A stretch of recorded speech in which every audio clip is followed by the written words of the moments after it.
And I'm just turning the recording on so that we can do justice to this. So, dear friends, I want to turn over this meeting in the next couple of minutes to Wolfgang Simson. And quick things.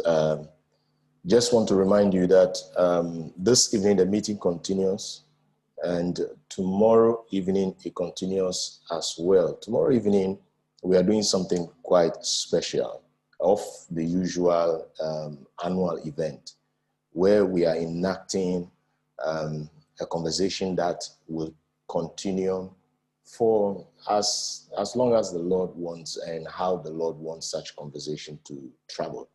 So it's an invitation to you to come along and let's engage on the issues of the kingdom as we begin to talk about leadership next. I think before we leave off, I probably will show you the flyer pointing you to that event and every detail on that flyer. So, friends, I'm going to take my screen down and then turn it over to Wolfgang Simson.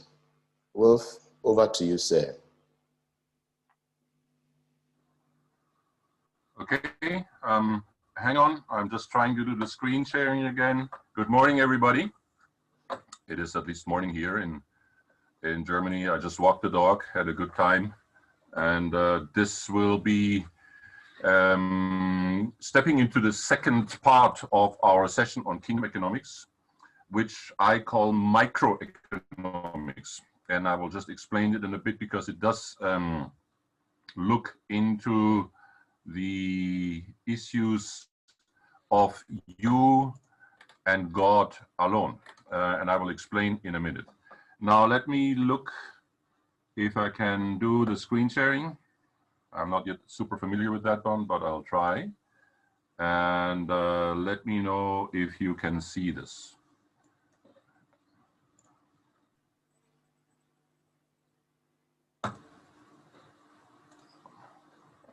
Yes. Okay. Can you see this thing that says Part 2 Kingdom Microeconomics? Yes. Fine. Okay, you can see it. All right. Now, you may have heard me speak yesterday about how it is supposed to be, the setup, the kingdom framework, kingdom foundations, all these things. You may remember that. And it may have looked all nice and good and cozy and wonderful and predictable. And it also seemed, and I did that intentionally, that I as a person, although having had ups and downs, had more ups than downs. And I was just doing this in order to tell you this whole thing about kingdom economics. It does work, but it does have hiccups, but it has downs. And I also experienced these kind of hiccups. And before I launch off into the second part, let me just therefore tell you a few bullet point versions of downs for me, for my wife, for my family, how we have experienced the lack of existence of kingdom economics, particularly, probably mostly, as it was in the hands of other people who have simply not fulfilled what they were supposed to do or their role, and how that came across to us. I believe we also, as a man, maybe we as a family, sometimes made decisions that were not according to God's plan A, and therefore we had sometimes to take a couple rounds. And I also believe, like someone said even yesterday, that sometimes financial troubles are a difficulty in that God is using to bring you closer to Him. And we have had quite a number of dramatic shares of that ourselves. Let me just start off with one. Like 10 years ago, my mother had a stroke, and she was lying in our house, and she was on life support. Food and everything was given to her through an electrical machine that kept her alive for a while. And during this time, our financial supply was quite short. So much so that debts of all sorts, we had run up a debt to the degree of a high double-digit €1,000 amount. And I have learned to stay somewhat calm in these situations, but then something came up, which was this: we couldn't pay the electricity. And when you don't pay the electricity, the power company, they send you a bill, a reminder, another reminder, a last reminder, and then they actually come to your house to switch it off, like forcing you to pay your bill. And I was actually out of the house. My wife was at home, and my mother was at home on life support. And the lady from the power company came to our house in my absence and said, you have not paid, you have to pay now, or I have to switch off the electricity right now. Not knowing, of course, that she would switch off my mother as well. And my wife, Mercy, she was like alone and without me present. And she, out of the spur of an inspiration, I think she says, give us 10 minutes. My husband is about to come, not knowing if I come in 10 minutes or not, but that's what she said. And I did come home and saw the lady standing there with the finger almost at the electrical switch to switch off the electricity in my house, and my mother next door.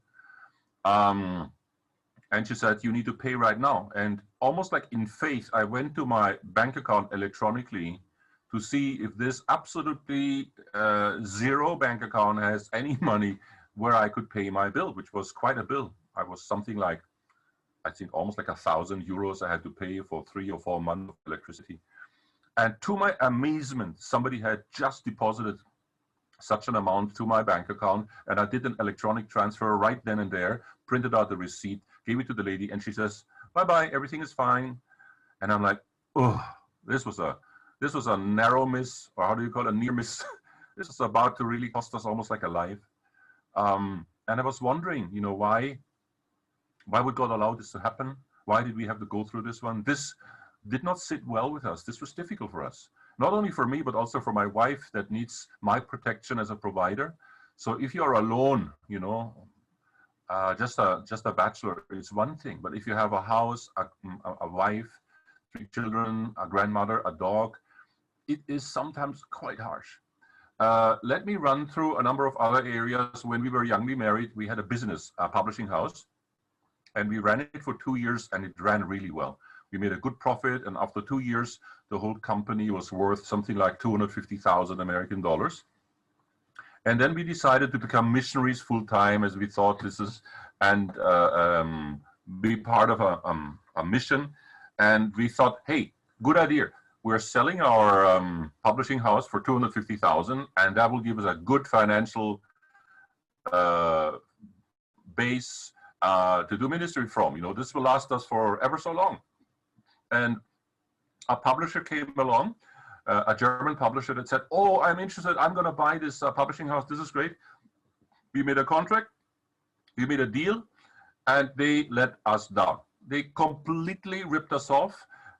Took the entire publishing house, including my leftover books, which was very, very costly, my customer base, everything, and absolutely ripped us off. We thought, that how can that be? They were Christians, Jesus Christian, how can you do that? And they just basically fight for we were basically looking at nothing. That was an amazing experience. I was once proposing a research project in a neighboring country. Actually, I can say it is Switzerland, where I did a national empirical research on the whole church situation. And I brought together a national leadership of 12 to 15 of the most prominent, well-known Christian leaders.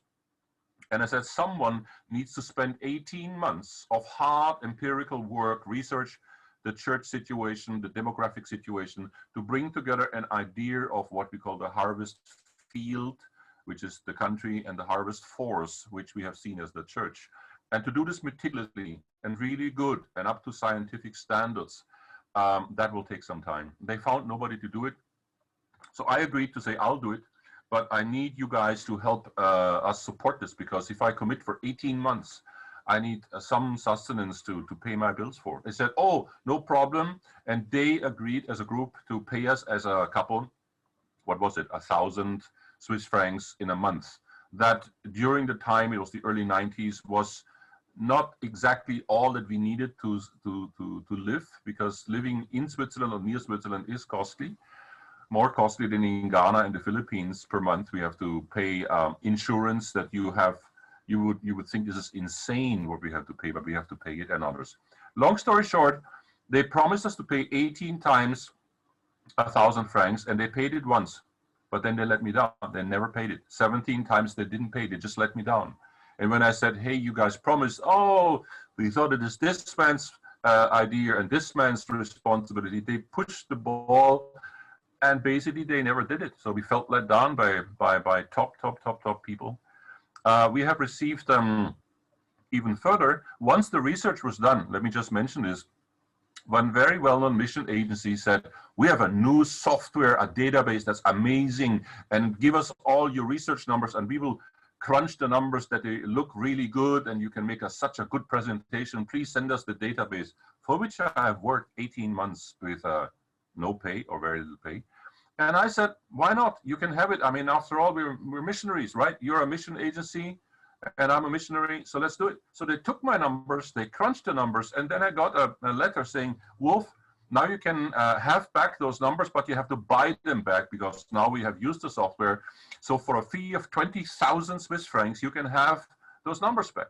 And I said, wait a minute, these are my numbers.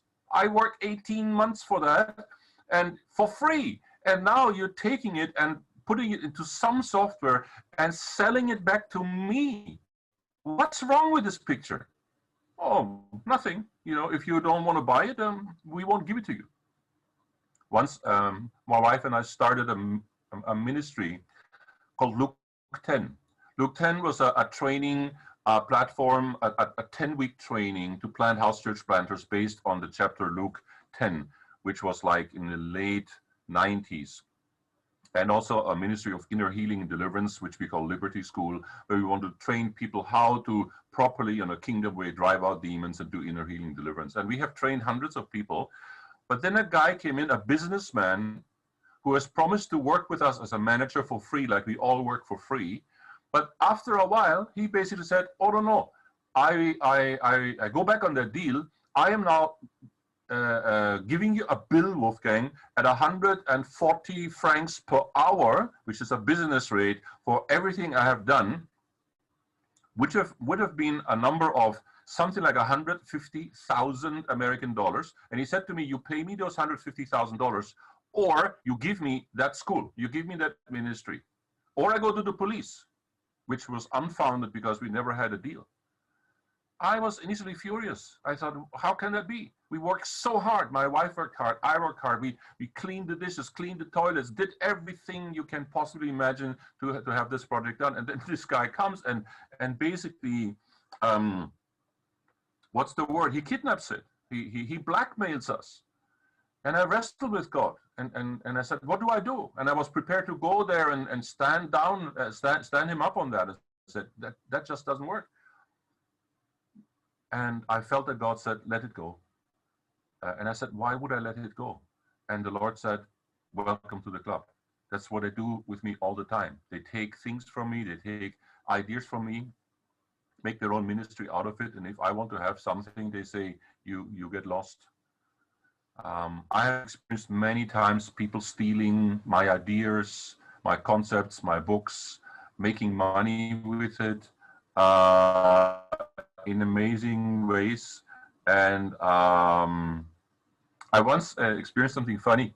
A lady from Switzerland gave us a tax-free loan. We were like really low on money, so that lady gave us a tax-free loan, meaning I can pay it back in like 2-3 years' time. It wasn't a gift, but it was a tax-free loan. And we somehow made it almost with the tires down to the thread. We were able to make it. And then came a well-known evangelist, I think I can say his name, Reinhard Bonke, who did a large crusade kind of thing called Minus to Plus. It was a distribution idea to distribute a booklet in Germany and Switzerland with the idea to win, I don't know, 5 million people to the Lord through this one. And he was beating a big fundraiser drum for that. So into this one, this will be great, 5 million converts. And that lady that gave us the 5,000 as a loan called me up and says, Wolfgang, please immediately send me back the money so I can donate it to Reinhard. I said, okay, I'll do that. But then nothing came out of this. Very, very few converts came out of it. I felt somewhat cheated. And I have experienced many, many stories like that. Maybe, let me tell you the last one. I can tell you now about 20 more stories, but initially, which probably was my most hurting story, was this.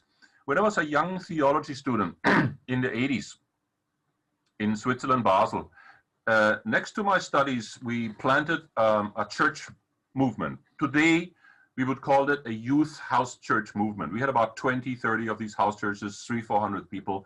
A lot of people came to Christ. It was a wonderful thing. And this is how it started. We, with two friends and me, we decided to plant a church. And when the church is big enough, we will send us out ourselves as missionaries. So we will be not just a church, we will be a sending agency. That was our idea. Because we looked around, we didn't find a mission agency that was somewhat challenging and attractive to us. So we decided and made a bond with each other that we will plant a church. And when it is big enough, then we will send us out as missionaries ourselves and then pay and resource this person. I was the first one. So after a few years, I said, all right, I'm ready. I'm not going to be a missionary. Please honor the deal that we did. And they didn't. They said we never made such a deal. I said, hello? We were good friends. We were praying every day for 2-3 hours every morning for 3 years, and you forget that deal? And they said, yes. And they looked me in the face and said, we never had such a deal. I broke down in tears. I couldn't believe it. I said, you're my friend. We'll think about that. So when it came to money, they just left us with peanuts. I couldn't believe that. I was shocked. I remember even 10 years later, I called one of these guys and said, do you remember even these days? Do you know how much that hurt? No, that's your problem. Until today, it's not reconciled. So what do? I just want you to know that we as a family went through many, many, many of such stories. So it's not all honey and sunshine. There are also valleys and very dark situations. And I find it so comforting that, you know, the Lord is being described as the good shepherd, that when we go through the valley of darkness, through the valley of shadow and death, that he is still with us with his rod and cares for us. Sometimes we forget that. Sometimes we think we're all alone, and that's then very painful and needs to be rectified.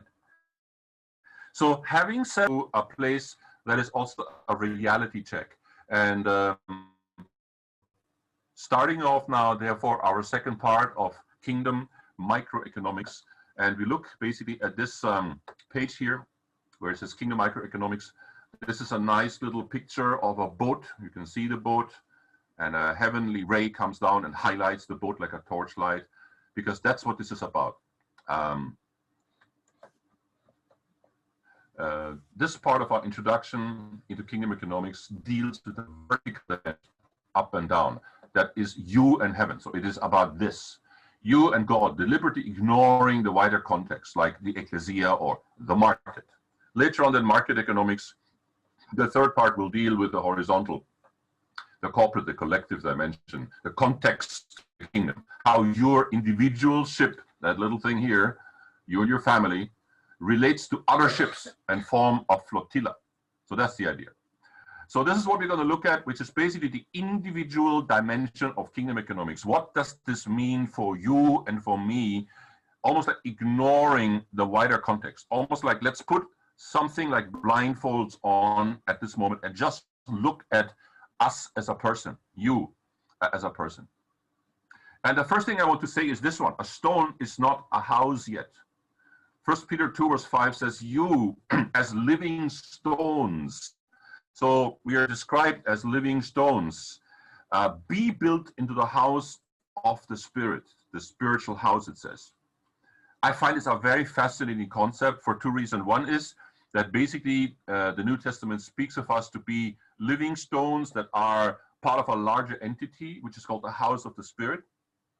And the second thing is most translations of the Bible, and you can check your own, translate that wrong. Most translations are not saying the proper translation as I have done, be built into the house of God, which is the word oikodomeste, and it is a passive imperative, which basically means allow it to happen to you that you are being built by someone else without asking your opinion. Now that's the expanded, amplified Wolfgang Simson version of this one. Be built means allow the sovereign God to do what I call kingdom placement, to take you, living stone, and place you where he wants. With whom, when, where, how, what. And you and your opinion about this is not invited. Hello, welcome to kingdom. It's a kingdom, and you are not the king. No, you're not. And even this whole idea that we kings and priests is another wrong translation. I'm not here to deal with that right now. We are kingly priests, but not kings and priests. We may be princes, but as you know from Prince Charles, being a prince and being a king are two different stories. So what am I saying? I say that we are individuals as living stones, which is one of the ways the New Testament expresses us, and we need to give God the express permission to be built into the house of the Spirit. That's a command. My question to you is, have you ever given him that permission? Because if you haven't, if you say, I will check it out myself, you know, in the early days when you are going into classical church systems, the young people would go and say, I like the preaching in this church.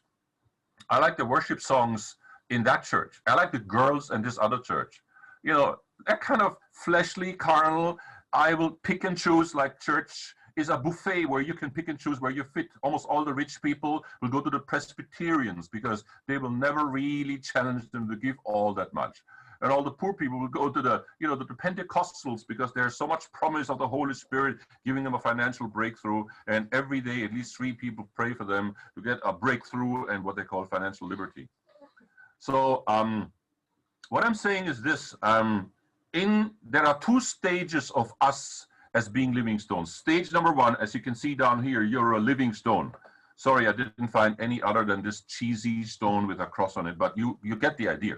It's supposed to be a living stone. A living stone probably is even a stone with 17 corners, not just 8, and it's constantly moving, changing shape. Imagine a holographic 7-dimensional stone, you know, because God is an amazing mason. So he knows what to do with a living stone. But just imagine this would be a living stone, and that is you or me. And that will be stage 1 of your existence in the kingdom of God. Stage number 2 would be after you have been built into the house of the Spirit. This stone is not this stone. See this one? This is the stone over there. So this stone has moved over here and is now firmly placed between all sorts of other stones and is filling up its place right here, while Christ is the foundation and cornerstone, as you have seen before. So this is how it is supposed to be, and a lot of kingdom economic problems, or just let's say economic problems, are based on the fact that you are alone. You are basically a stone not being built into because you have ignored or resisted the command in the Bible to be built. Sometimes, you know, not your fault. It has been even a false translation, or nobody has ever told that to you. But I want you to know that kingdom economics in the fullest sense only will make complete sense if this stone is moved in here. And you have to ask yourself at this point, where am I? Stage 1 or stage 2? Are you a living stone? Well, I hope so. But are you built in? And I would say that a lot of people are not. Not necessarily always for reasons of yourself, because many, like, if you remember, one of the questions yesterday was that I'm all alone in, where was it? North Carolina. And there's nobody else with me here. And that may be true for a while, but believe me, it is God's intention to bring his living stones together and to build them in. Let's move on. Let me first speak about what I call the 4 deals. Humans are deal makers. They make a deal about everything. And every life that we're leading is based on one of 4 deals. These are the main deals. A deal is basically an agreement between you and somebody or something else to base your economic existence on it. The first deal is with God. Like the deal would be, God says, you work for me, I pay for you. You take care of the kingdom, I take care of you. That's the God deal. So where at the other end of the deal, you know, this hand will be the hand of God, and this would be your hand or my hand. The second deal is a deal with the market, which is essentially a deal with a human, an employer. Sign the dotted line. I hereby sell my soul to Coca-Cola or to Amazon or to whatever company, and they will pay me my salary. So you have a job or something like that. Thirdly, people are making a deal with Satan.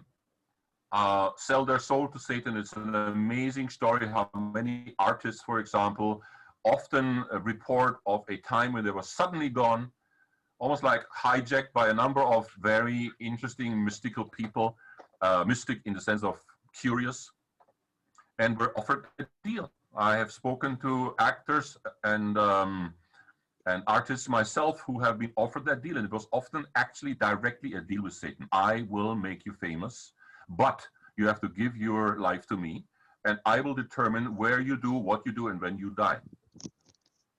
Lastly, you make a deal with yourself. I will do it myself. You're a self-made man. So yeah, I will trust no one. I will trust myself and my hands to be basically there. There's someone out there. Claudia, you have to mute your mic. Otherwise, thank you. So these are the 4 deals, and you can ask yourself this question: what is your deal? Because you do have a deal. If you have a deal with God, it's one thing. If you deal with the market, it's one thing. Now, a deal with the market, a human employer, is fine for a while, but let it not be your eternal deal. I'm not saying that it is wrong in any way to have a job or to make a deal with an employer. I'm not saying that it is wrong.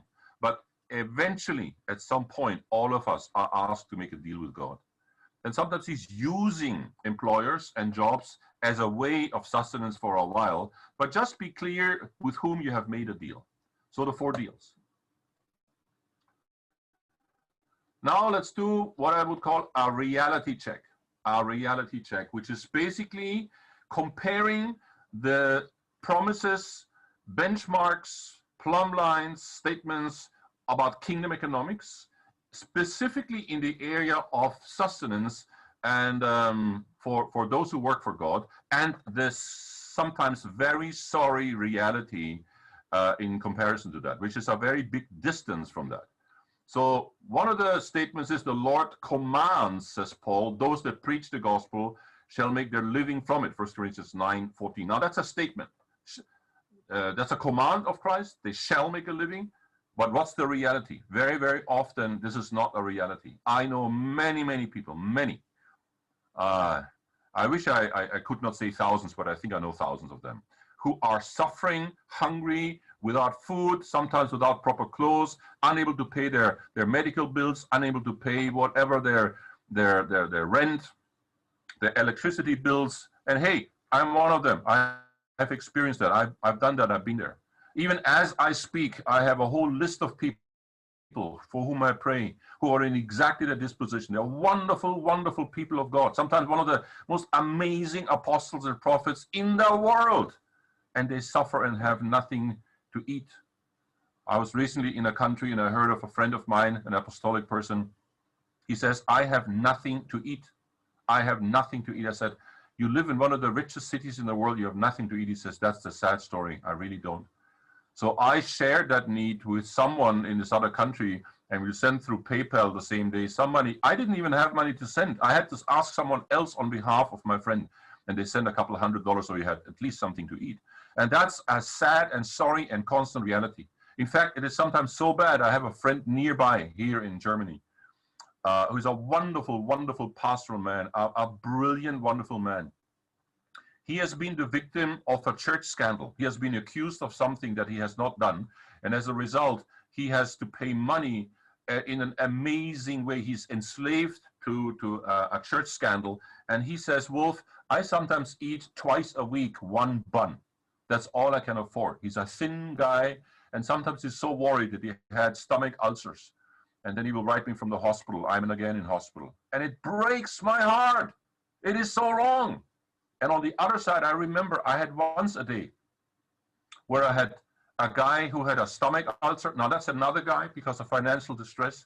I had a guy in hospital because he simply didn't eat enough.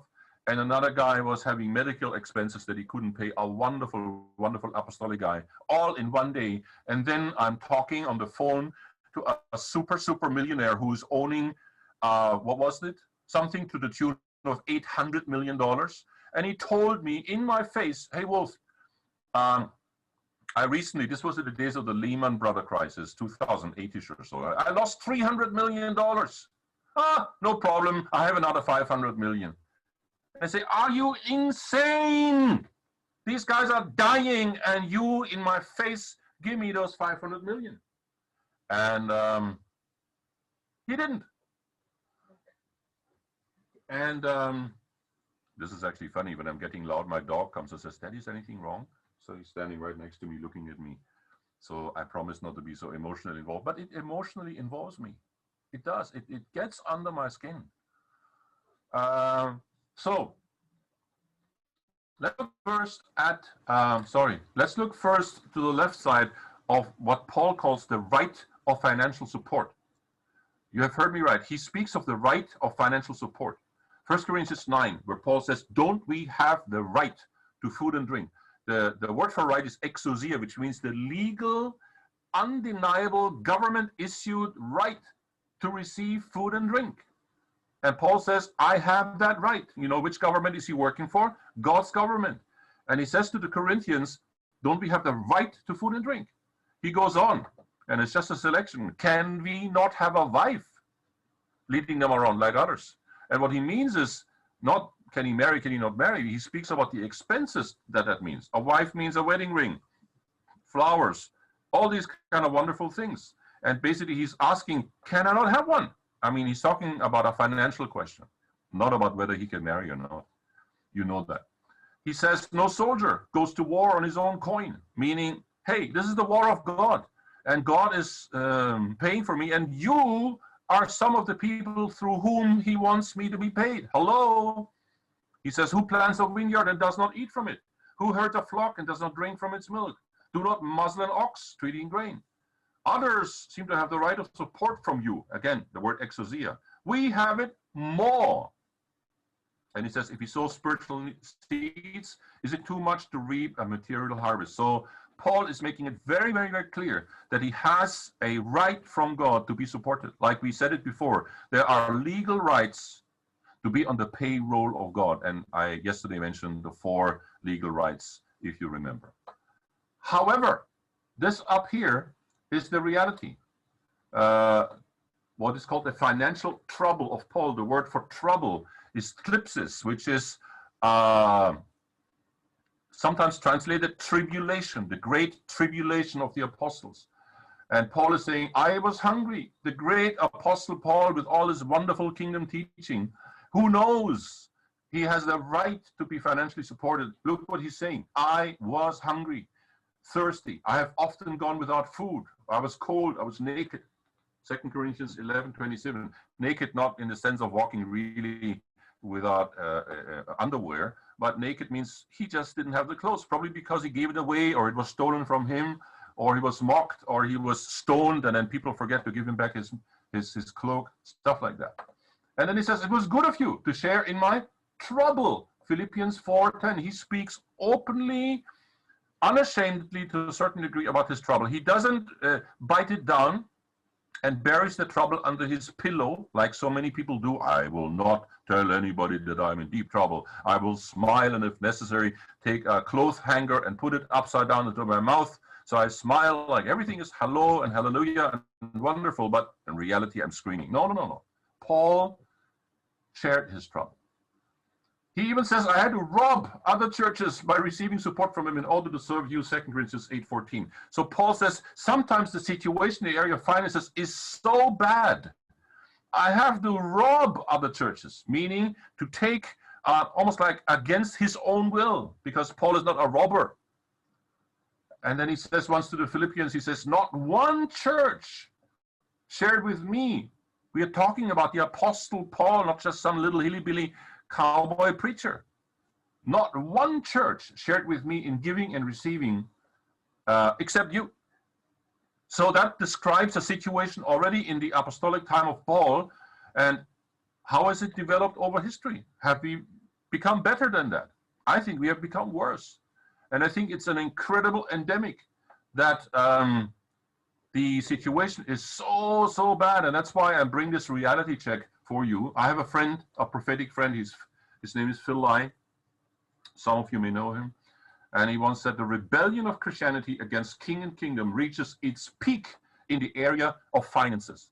In other words, almost like no other area of life in Christianity is more rebellious, outrageous, vomitacious against the ordinances, gold standards, principles, and foundational concepts of the kingdom. It's a rebellion straight up, and we'll come to that. For example, in the book of Acts chapter 4, for example, in the book of Acts, money was laid at the apostles' feet and was distributed from there. Today, many apostles lie at money's feet. What's wrong with this picture? Do you get it? It's as upside down as possible. In the early days, Jesus himself had what is called the purse, like an account. Judas was the banker. Money was collected there, and he had quite a train of people. He didn't just have 12 disciples that moved along. There were far more people with him. I would say between 50 and 100 people can have been in the Jesus train, moving about. Now, if you move around with 100 people, even in Ghana or in the Philippines or wherever you live, that is gonna cost an armful. I was once calculating, and I thought, for all the hotel bills, food, fried chicken, fish, and whatever Jesus had to do, plus their giving to the poor and everybody else, I reckon that he would easily have a budget of $100,000 a month. Now, you heard me. I really said that. Check it out yourself. It was a huge group of people, and just make the math yourself. And later on in the book of Acts, it was the plurality of apostles at whose feet the money was laid, because they were like the bankers in the kingdom economy. And from there, it was distributed for an apostolic task. And today, a lot of apostles lie at money's feet. And there's a lot wrong with this picture. Shall we move on? Why? God's provision sometimes simply does not come through. And it is not your fault. Now, hear me out, because a lot of people are seeing themselves as a failure to provide. But I need to lift off this whole thing. We will come to this. There can be things that can be our fault. That's the next slide. But let's start with the others, because that's our mindset anyhow. It's always the other people's fault. And to a high degree it is. I call this the great train robbery. The great train robbery, where a train of provisions is on its way to deliver the goods of God to the people of God, to the city of God, to the people that are serving him. But there are a lot of train robbers out there.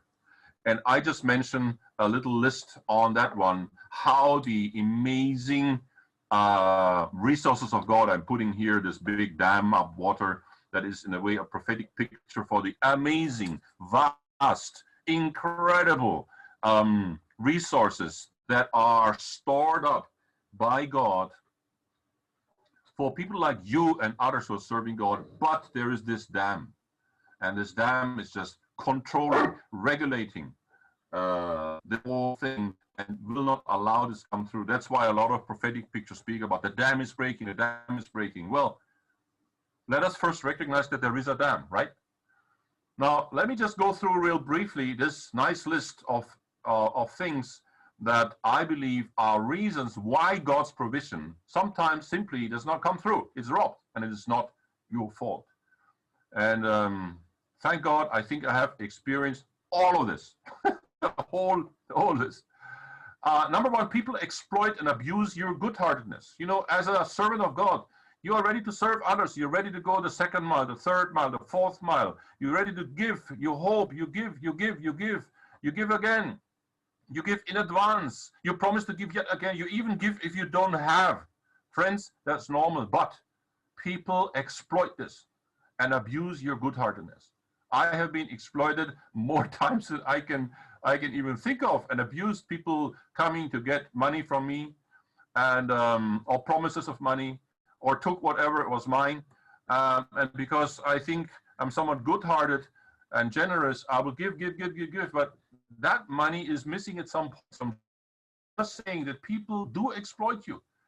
And you need to put nice, good, real borders. And we'll come to this tonight when we speak about the flow of money in the kingdom. So don't ask me about this right now, because I will address it tonight. Number 2, forgetfulness. Oh, I wanted to give you, but I forgot. Some people even forgot that they forgot. Some people simply have stoppered ears. They shout with their fingers in their ears, God speak to me, God speak to me, but they don't hear. They just don't. They don't hear. And so somehow God has to increase the volume to get through to stoppered ears. I believe a lot of people has such stoppered ears with so much dirt and stuff, they can grow tomatoes and garlic in them. Then there is financial disobedience. People just don't do what God wants them to do with his money. They just don't. They disobey. They disobey in many other areas, and they also disobey in the area of finances. Then there is catastrophic hoarding, creating dammed up financial dam. You know this. I'm speaking about this one. We're talking about rich followers of Christ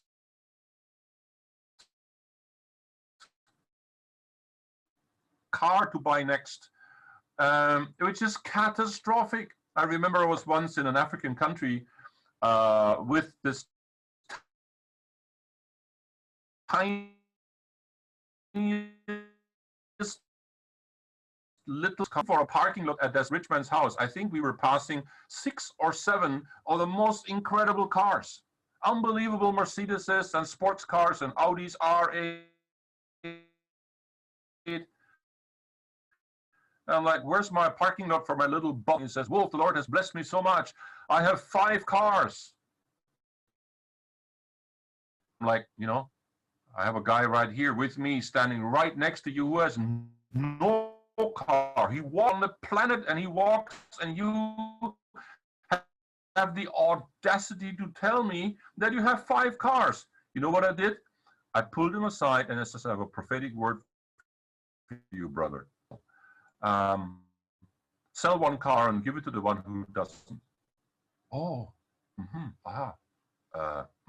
I have to first talk to my spiritual father about that, because he was into this trap of a father-son wineskin, if you have heard of that one, which means you can't move a finger without having asked his spiritual father. Jesus said, call no one father, but in many countries, specifically in Africa, this has been a plague. And so this guy was no longer, he promised, oh yeah, I will sell my Ferrari. And I had to call him like 3-4 times. I didn't. And then one day he says, Wolf, I did. I said, hallelujah. Did you send the money to my friend? Oh, no, I bought an Audi R8. I said, I wish to take you by the ears. What a complete crazy man are you? What don't you understand? Sell your car and give to the one who doesn't. What part of that sentence you don't understand? I call it catastrophic hoarding. There's a law of Christ, Luke chapter 12:15. Do not hoard, because when you hoard, you create literally this dam. I like the way Miles Monroe used to teach it. It says if someone hoards, he's basically deciding to put a wall between his the goods that God has given him and the others, in order to, out of greed, out of fear. And it's like a cardinal sin in the eyes of God, because you are sinning so badly against the idea of koinonia, the co-ownership in the kingdom. Then you can have demonic interferences, demons just eating up the years that the locusts have eaten, this kind of stuff. Then sometimes it is like that. Private expenses of a person or a family are viewed by their supporters as less important than ministry. I'll support you when you fly around the world, but I'm not going to pay for a new fridge or a new car tire or a new kitchen. I remember we once had a really broken down kitchen in our house. It's like, how old is it? I think 38 years old. It's really old kitchen. It's almost falling apart, kind of almost like have to put it together with duct tape. So I remember I asked a guy who is the richest kitchen manufacturer in all of Europe, as far as I know. He makes kitchens for the Castle of Windsor or something like that. Kitchens for 500,000, 800,000. I happen to know this guy. He says he's a follower of Christ. And I said to him, I'm a missionary. I'm not Windsor. We don't have the money to buy a kitchen, but we really need a kitchen. Please, we have our house always full of guests. Please help us to buy a kitchen. And he didn't. He says no. Then there are where private expenses are viewed as less important. That wasn't spiritual enough, a kitchen. Then there are many people who make promises, but they make it out of their flesh.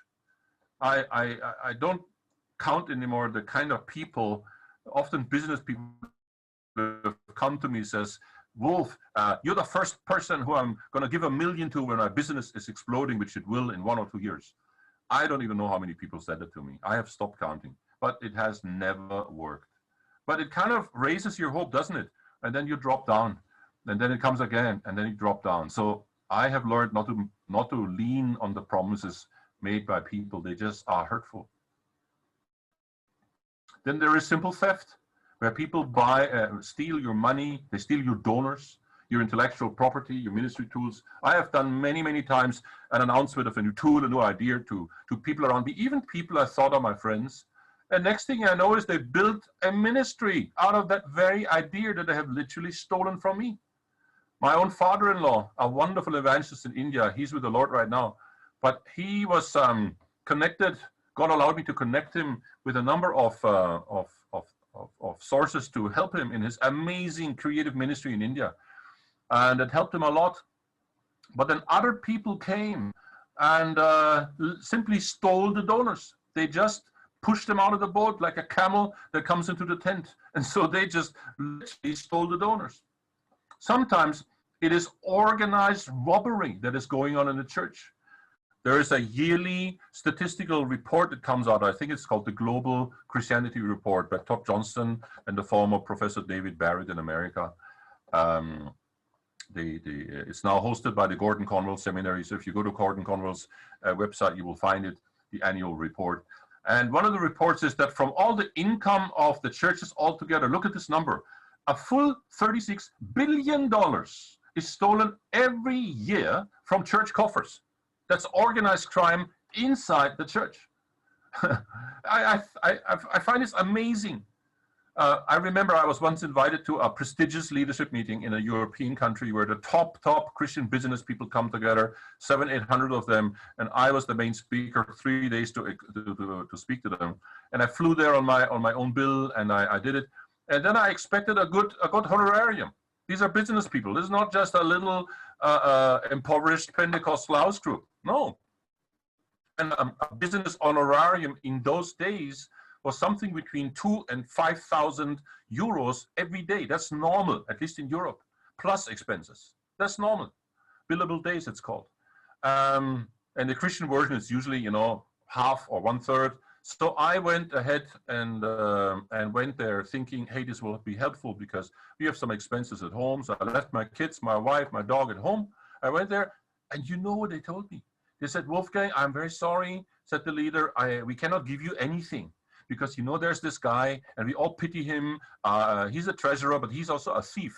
And he always steals from the money that is being taken for the conference. And he has already done it now again. He's the one, but we like him so much. We want him to hang around. And so we didn't really stop him. I said, enough. That doesn't put petrol in my tank. That doesn't, allow me to buy food because you are having this strange, melancholic, harmonious, let's shy away from any confrontation. Let the thief be the treasurer. Hello, how leadership is that? So I said, guys, I'm not going to have it. I'm not going to have it. This is not right. Okay, what do you need? I said, honestly, the best question is ask God about it. But if you have to ask me, then I want at least 1,000 per day and expenses. So that's 4,000 plus expenses. Okay. So they actually gave me that money, but never invited me again. Never said sorry, never excused. And I want you to know that's a top leadership platform.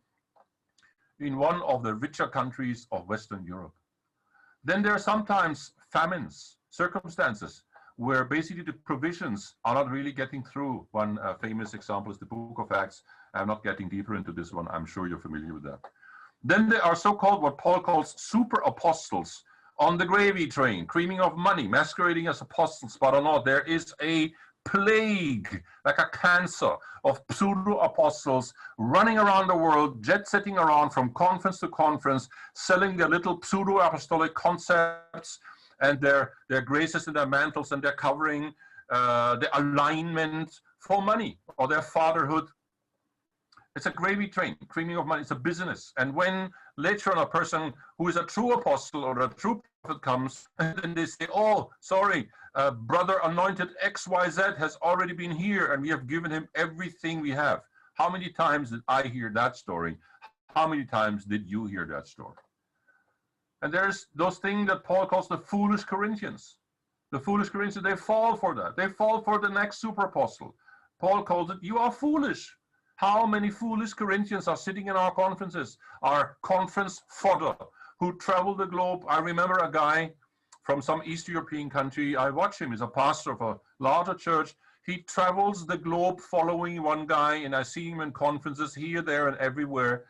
And I'm like, why are you spending all your money on traveling, listening to the same guy? Falling at the feet of a false apostle. And he doesn't know how to answer that, but I know how to answer it. He's an orphan. He has no real connection to his own father. So he needs to connect to God the Father through another person who promises or even demands to be his spiritual father. And he falls for it. He absolutely is glued to I look into his eyes and says, you're a fool. Oh, no, I don't think so. And he's like not getting that, he's not getting it. Then there are those need-driven Christians. They're driven by need, spending God's money wrongly. Jesus was not driven by need difference. He's not responding to the, oh, there's a need, let me fix it. No, that is a very human thing. That's why Jesus amazingly walked in a sea of need in Palestine with his eyes upward to God. Only what I see the Father doing. This is what I'm doing. I don't see a need and I respond to it. He was not how do you call it? Reactionary. He didn't react to need. He was proactive to what God wanted him to do. Big, big, big difference. I would say that almost 90% of all what Christians are giving to whatever task is need driven. Oh, look at this need, and here's another need. Oh, what a big need. Need with 5,000 E's are presented all the time. And Christians spend them wrongly as if it is their job to respond to need, which it is not, as we are discovering when we look at the flow of money in the kingdom. Blackmail, where people are blackmailed. I told you already an example how people just grab your ministry, otherwise they will expose you or they tell lies about you or whatever. Then there are people who are simply shy to ask. They're embarrassed to seem to be unable to provide for themselves. It's an embarrassment, but you know what? You're not free not to ask. Let me repeat this. In the kingdom of God, it is normal to ask because it's an open, honest family where we talk to each other, where you're not supposed to crawl into a corner in your study or your little hut and cry yourself to sleep. Oh, I cannot ask. I will not ask. I shall not ask. It is like prostitution to the religious market. I shall not do that. I will not sell my soul. Well, shut up. This is not what this is all about. This is all your pride and your ego and your arrogance. Get out of it. Snap out of it. Be honest enough to ask. Ask and it shall be given. And this is not just asking God like George Muller of the in England. It is also asking other people. Ask and it shall be given. Give those that ask from you. So don't be shy to do that. Overcome that. And I know it's a lot of stuff going on in blatant marketing and self-promotion, and you don't want to be roped in with that. I know that. That's honorable of you. But look, that doesn't mean you can throw out the baby of asking from the bathwater of marketing yourself, what a lot of people are doing. When I became a new missionary, I got a lot of fundraising inputs, and it essentially says, write regularly, to a group of people, personalize your mails, call these people, send them letters regularly, at least once a month, put pictures in there, if possible, Sudoku puzzles, something that makes them at ease, say nice things about them, how great it is that you can involve in these wonderful things I'm doing, and you give in order to get my blessing, and put pictures of poor African children in it. If you put them in color, the average return per letter will be not $35 per letter, but 54. We have statistically proven it. All that thing, guys, is religious marketing and peddling the gospel. I hate it. I hate it. I don't want to be part of that. But that doesn't mean you cannot ask. I have the habit of asking God when I can ask. Let me say this again. I have the habit of asking God when I can ask, because asking is not begging. Yes, there are beggars, but I am an honorable son of God. I can ask. I can ask my Father. I can ask others without losing my face.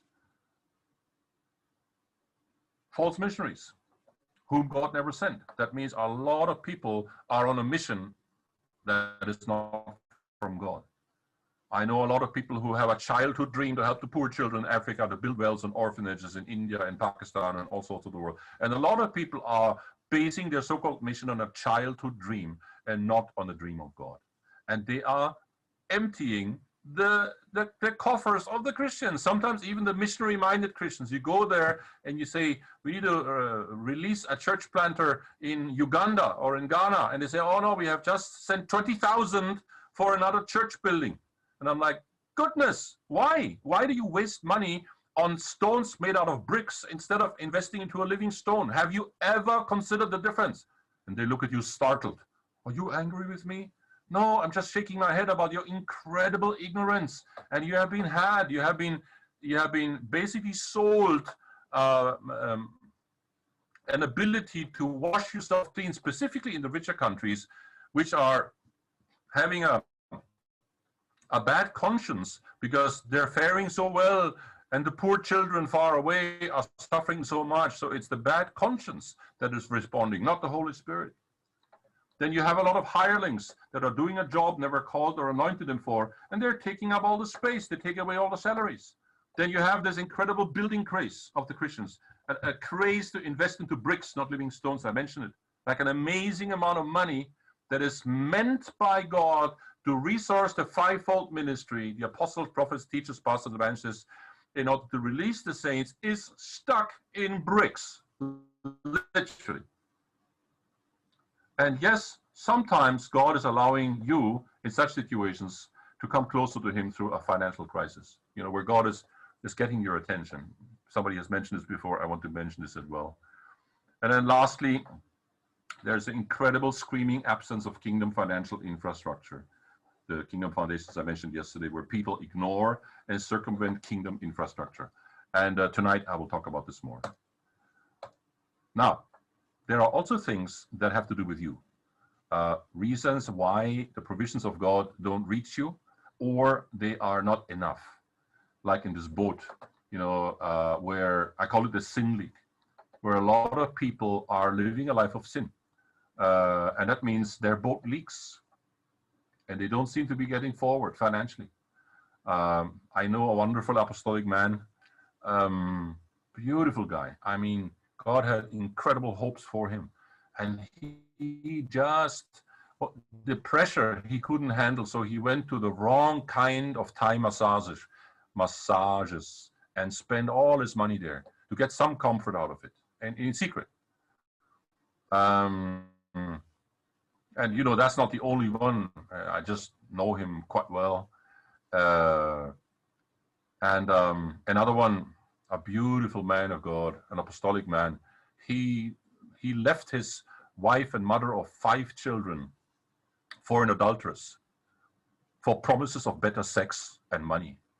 And I had to watch it live happen right in front of me because it was very close to me. I call it the sin leak, where the boat, it's almost like more water is in the boat than the boat is in the water, if you understand what I'm saying. So it could be also substance abuse, sugar, caffeine, insane amounts of sugar, which is a drug which is far more deadly than heroin, caffeine, drugs, TB, alcohol. And then you have all the secret and also secret sins. So my advice is, you know, close the sin leak. Why would God invest in why would God put not put an outboard engine on a boat like that, which basically is leaking. And that is what you have to deal between you and God. Now, lastly, I think we're already, yeah, this is the last one. I have to find the thing again. I think I accidentally closed it. Give me a chance to open it again. Yeah, this one. It should show 10 steps into your personal financial legitimacy. Meaning, what do we as individuals, as our individual boat, have to do to step into personal financial legitimacy from the eyes of God, from a kingdom perspective? And I will just run us through. I will do just bullet points. Allow me to do that. And later on, when we have a conversation, we can talk more about it, if that's okay. So I just go through these things here at the moment. And the first one would be accept God's ownership. You and all you have are His, not yours. So classical Christianity is all wrong about that. They basically say you can give to God 10%, 5%, 20% gifts and offerings. The truth is, no, it is not true. In the Old Testament, it's all about tithings and bringing all the tithes into the house of God. We know all about that. And it's tithes plural, not tithes singular. Hello. But accept God's ownership means accept the fact that God has created you and therefore owns you, and He has bought you at the flesh market of sin with the blood of Jesus. So He owns you twice, which also means that everything you are and what you have is His. There is nothing that you have and that you own that is not God's own property. In other words, it is not your money on your bank account.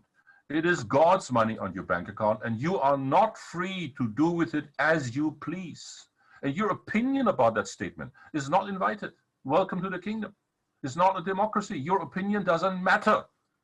But if your opinion stands in the way of God's standards, then you are running against a brick wall, and kingdom economics will not be for you. Because if you do not accept this one, tell you what, you're not going to be part of God's economy, which means all the advantages of it that God is promising you to provide and be there for you will not be given to you because you failed to meet the conditions. Number two, live His dream. What does God dream about you? Don't live somebody else's dream. It's important that we realize we are not here by accident, but we're here to fulfill a dream, a thought of God. And so many people they dream about God, but they fail to realize that God also dreams about us.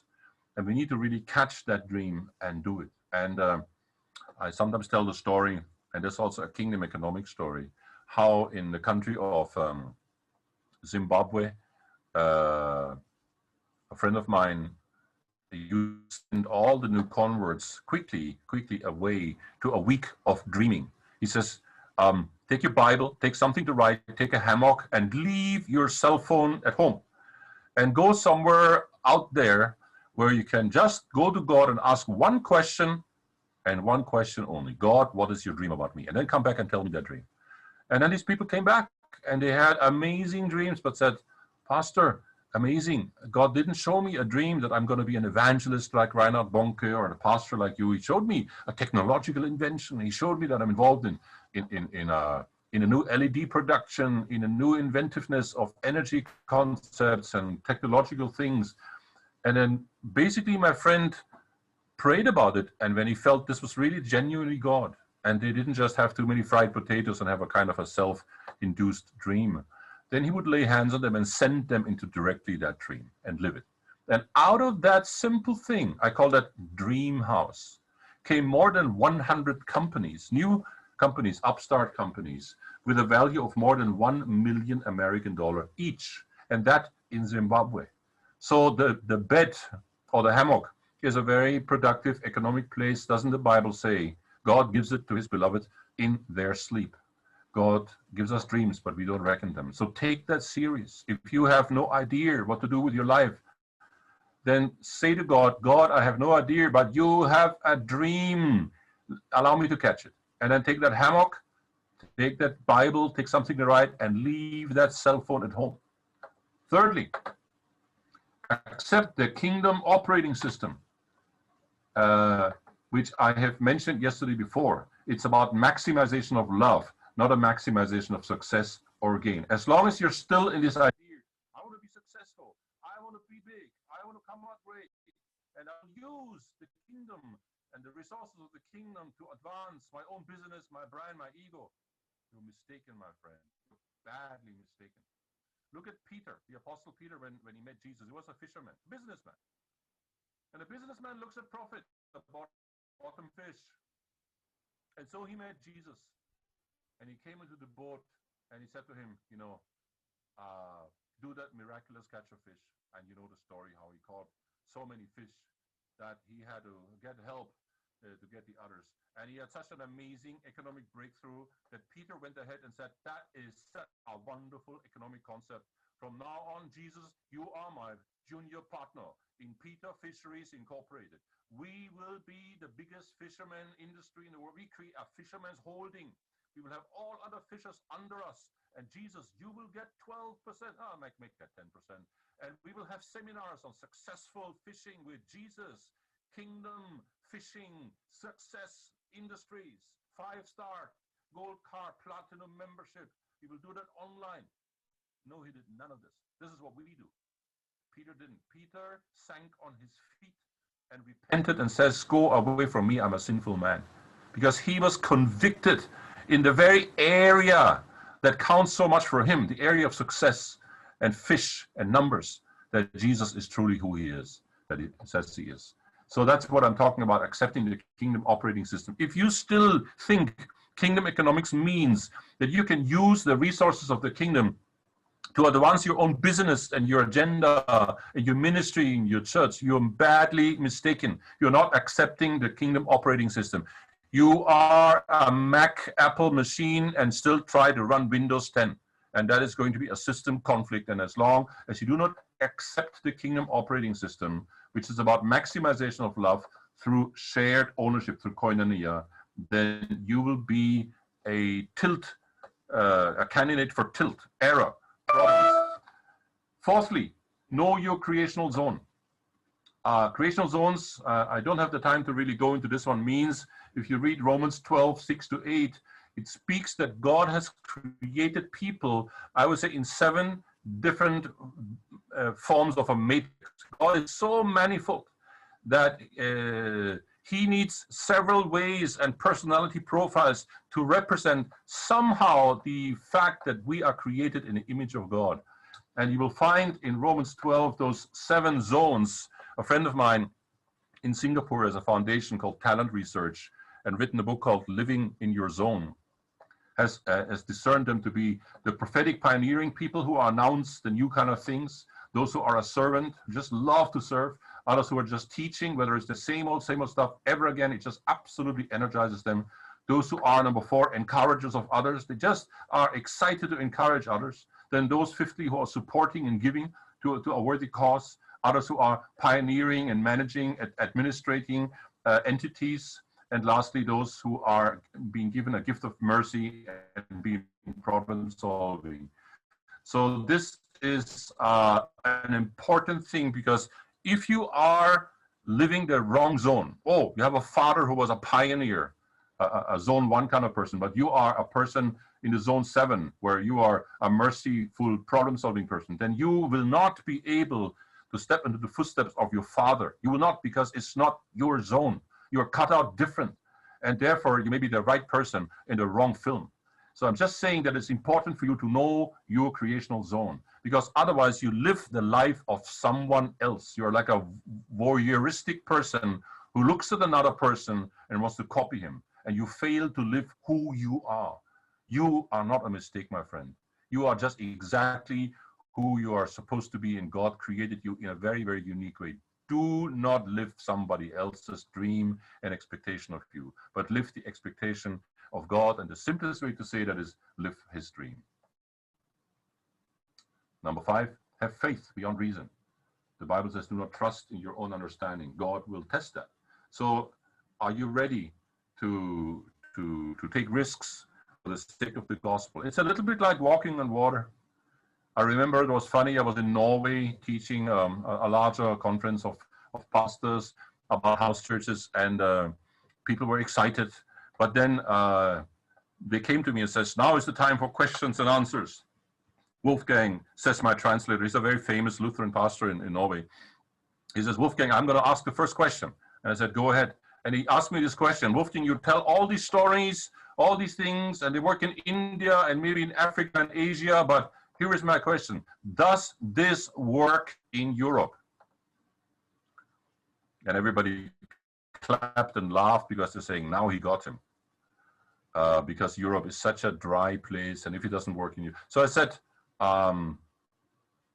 Jesus walked on water, and the boat with the disciples, the well-known story, was there, and he called out Peter and says, Peter, come to me walking on water. And Peter responded and putting his hand in at his hip and said, Jesus, where does this work in Europe? And the whole crowd laughed. And the guy said, I withdraw my question. You know what I'm saying? You know, have faith beyond reason means in a way that even financially God may ask you to walk on water. That's why the story is in the Bible. Sixthly, quick, costly obedience. I have a friend called Curtis Sargent, who that is one of his main messages, where he says, the more Asian you go, the more quicker and costly is their obedience. Where people are saying, when God speaks to you, do it, even if it costs a lot. I have even a friend called Jim Yost in Papua New Guinea, the area. He is having a large church planting movement, maybe 2,000, 3,000 house churches, almost purely amongst Muslims who come to the kingdom. And he printed a t-shirt. I think the t-shirt says 48. And when asked, why do you print a t-shirt called 48? He says, if God says something to you that you are supposed to do, and you wait for more than 48 hours, that command dies and you miss the opportunity. That's why do it specifically within these 48 hours. Otherwise, you know, don't wear that t-shirt. Now we come to a very practical part. If you want to be part of kingdom economics, you also are expected to give. Give and it will be given. And you can start simply with what you have. If you have little, give little. If you have mediocre, give mediocre. If you have lots, give a lots. I remember a friend of mine, John Ko from Singapore, he told me a story how that was explained to a group of house churches in I think, Mongolia, which are dirt poor, absolutely poor, no infrastructure. Everything was amazingly poor as you can possibly imagine. And they heard him speak about this subject and said, Brother John, how in the world do we even start? We don't have anything to give. We would love to give, but we don't have anything. He says, that's not true. You have something. Even if you have a handful of rice, give a third of it away. You know, start with what you have. Give, begin to give. Become compulsive givers. Give.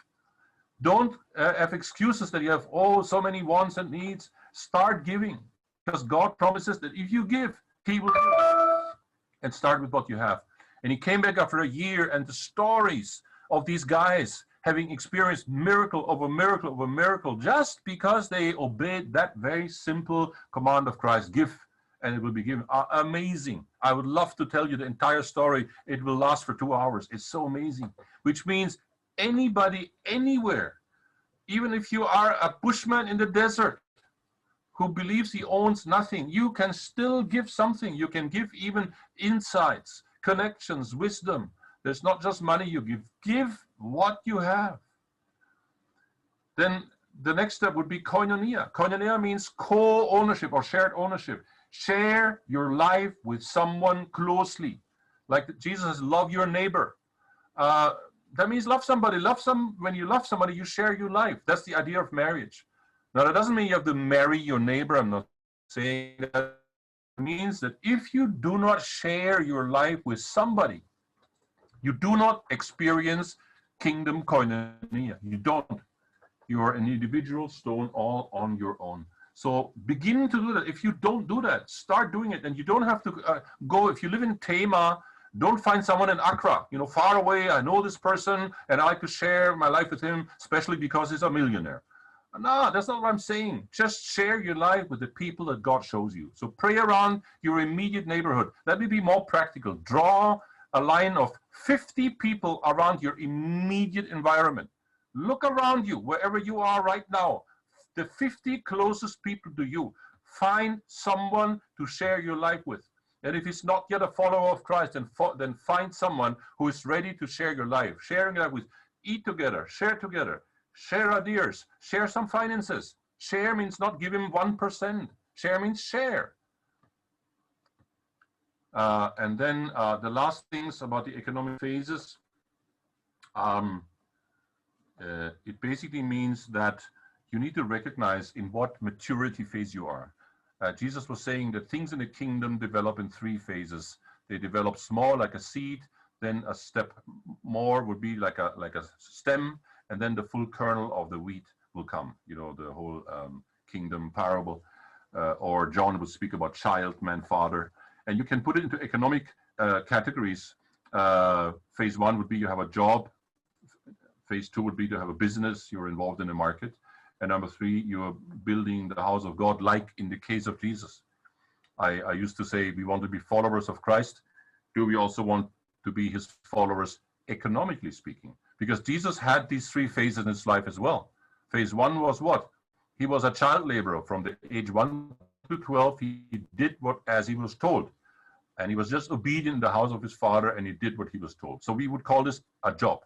Is it good to have a job? Yes, Jesus had one. There's nothing wrong with having a job. Whatever it is, bus driver, tax collector, whatever it is, football coach, it's fine, accountant, graphic designer, it's all good. However, don't stay there. Move on. Phase number 2.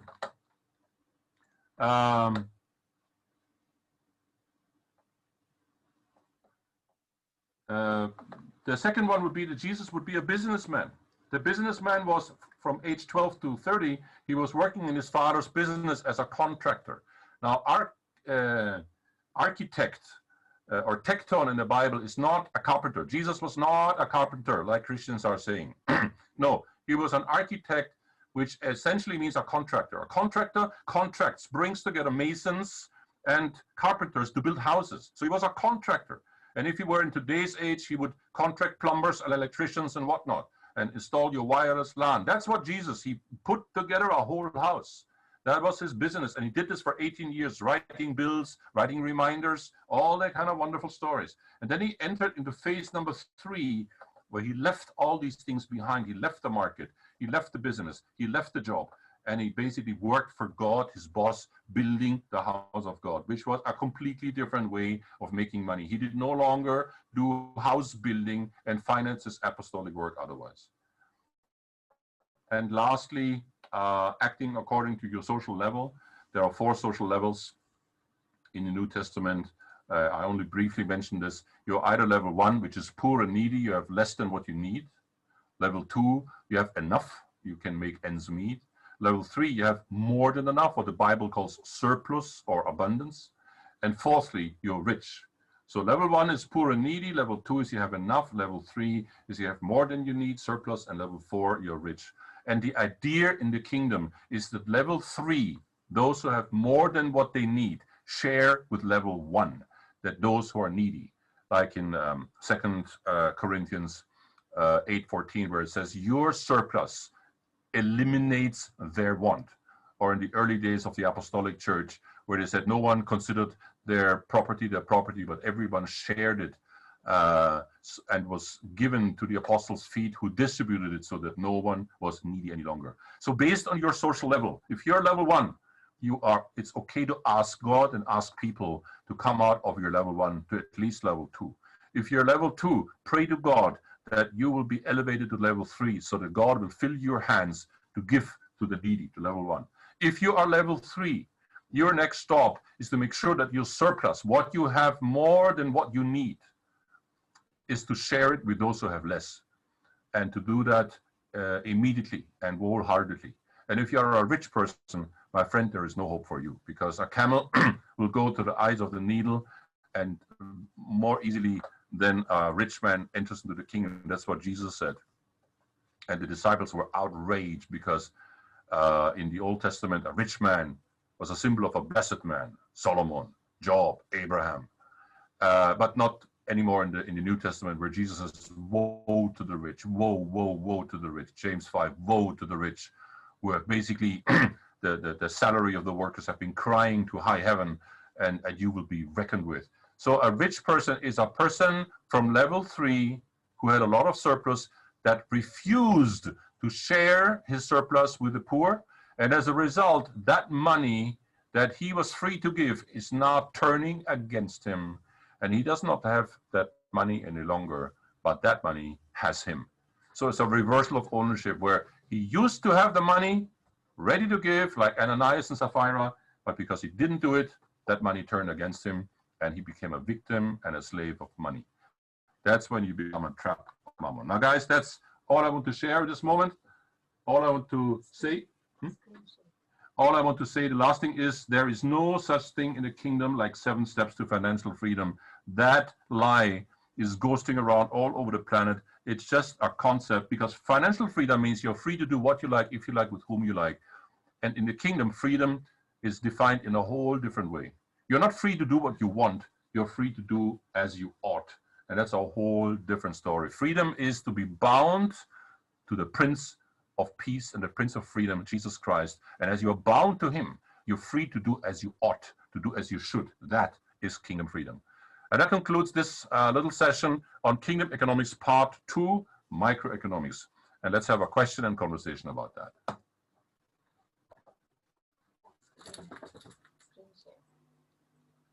Absolutely.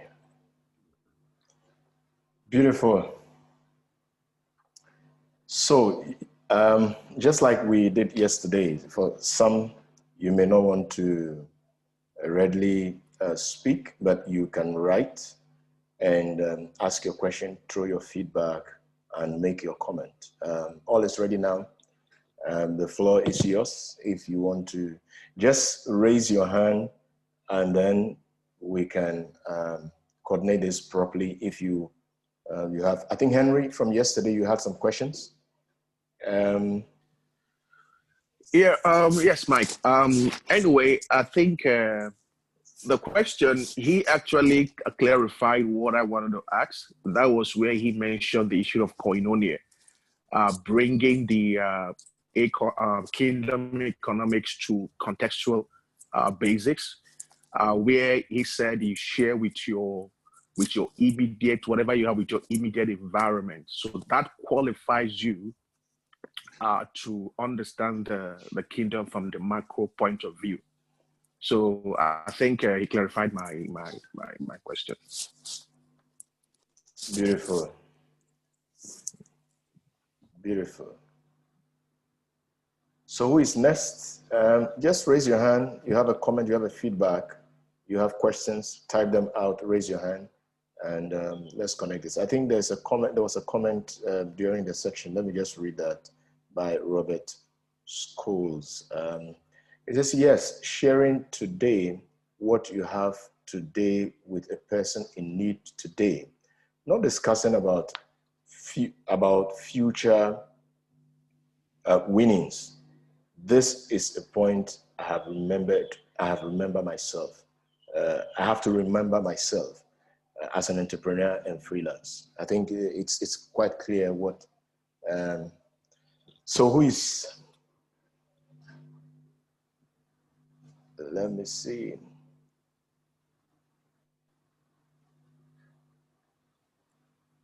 Kingdom economics. Comment, feedbacks,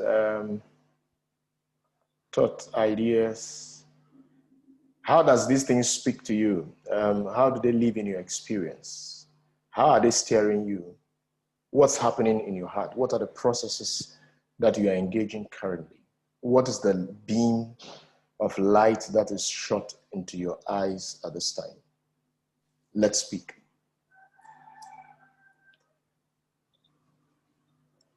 Okay, so Henry Kamau.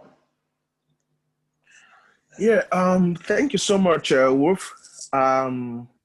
In fact, this I would call this more like it's more like having I can use the term kingdom business school. You know, I don't want to call it just ordinary business school. I remember when I was doing my MBA, I was like, Wolf is just taking us through another kingdom business lecture. And what came to my mind is I start having this rethinking of what the Lord told me when I started my, I will not call mine, but our company.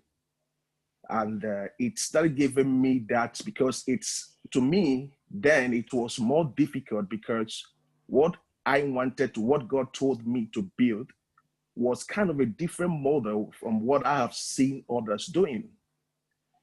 Because the area of what I intend to do is something, it's not that it's new, but I was drawing references from what others are doing. And I was kind of a bit discouraged to go, to do what he asked me to do, because it would look as if I'm actually not competitive enough with with other competitors.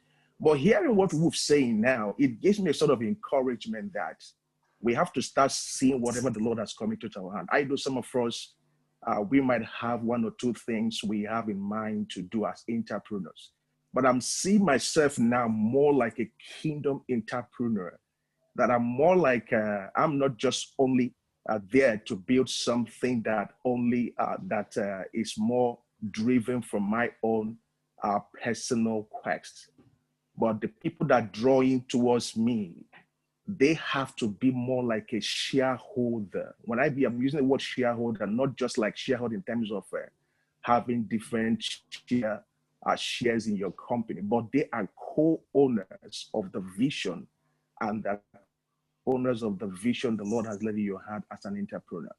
That you can also extend the vision God has given to you in terms of whatever you are building as an entrepreneur to these other guys, that they tap into the same spirit. Collectively, you guys can become a team that within the environment God has placed you, because it's also going to reach out to whoever that is part of me, not just to use them as an employee, but they are going to be part of the corporate vision God has given to us, in that company. So I'm having a different whole idea of how to rewrite, or not really rewrite. It's more like what the Lord has told me, but I'm more kind of encouraged to keep on building, because it's more like a new business model the Lord has given to us. So I kind of encourage that someone else is sharing this out there, because I believe the Lord is really releasing people that are going to establish a true kingdom model in the area of marketplace, the area of entrepreneurship, that can really satisfy and become an extension of kingdom economies in these last days. Thank you, Henry. Henry, I know you and your heart, and you're doing an amazing job in regards to planting what I call a kingdom community. A kingdom community is a community where Jesus is king, where his law is his law, where his economy is his economy, and where we are led by the Holy Spirit in three areas. One is where we live, another one is where we work, and another one is where we play. So kingdom communities should be established wherever people are, and people are in three places in this planet. They live somewhere, is their geographical place. Secondly, they work somewhere, like in a company or companies that Henry is running in Kenya. And thirdly and lastly, they play somewhere: football, golf, chess, whatever people play.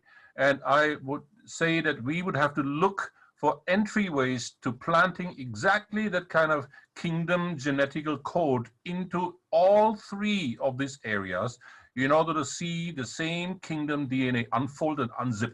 And that's why I want to encourage and underline exactly what Henry was saying. I'm sure many others on the call are having similar experiences, and maybe you want to share some of the experiences or have another question. So go ahead, unmic yourself, and let us hear from you.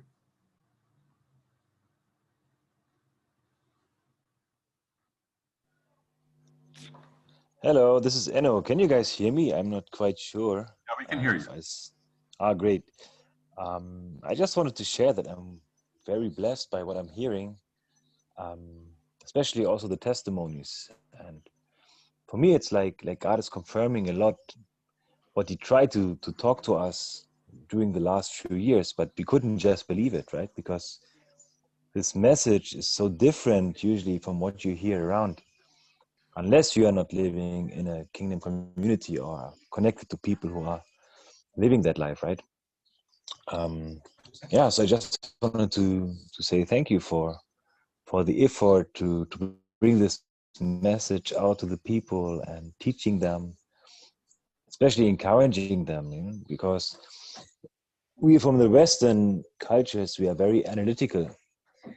And for us, I think it's even more difficult to grasp. Enno, can I ask you something? Guys, you're on the call. Enno is an amazing German young man married with a kid who moved away from Germany to some faraway Filipino island. Very poor stuff, very little infrastructure, sharing his life there, sleeping on the hammock, all this kind of stuff with all the various challenges and sicknesses and having to travel for a long time for some infrastructure.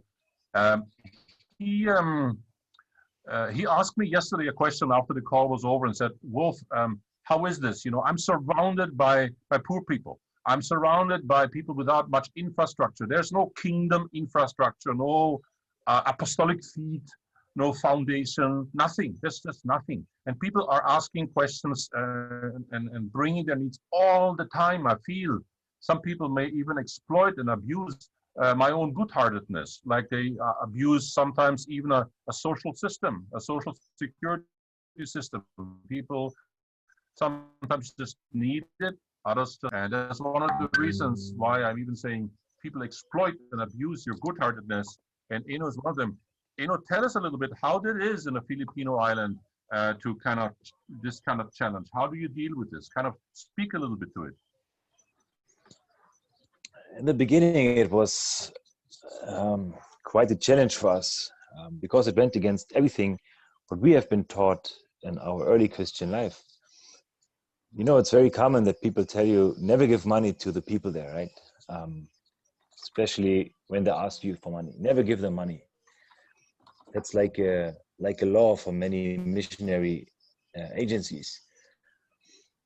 And so when we came here the first time, you know, coming from the West to a poor country, somewhat it's overwhelming because suddenly you see poor people and you want to help them, but you don't know how to help them right. And at the moment it is like even worse because of the situation with the COVID virus. So it means the employment rate is very low at the moment. People have even less than they had before. So the challenge is even higher.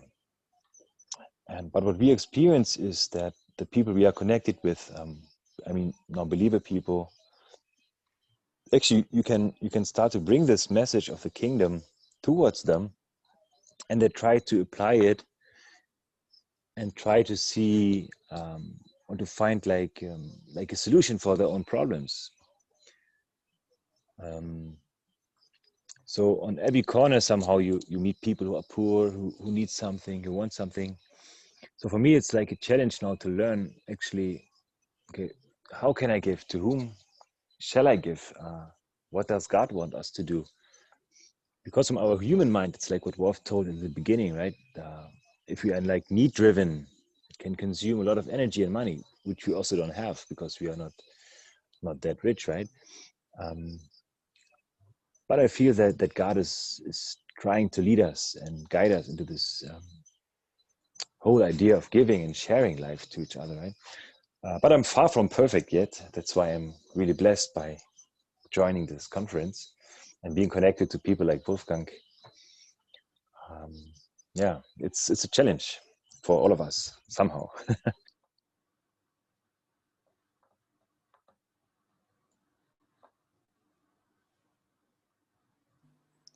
Beautiful. Okay, so let me see. There are a couple of comments here. One of them is a question. It was sent privately. Okay, no, one of them, let me see. It said, Wolf, did you share the idea of...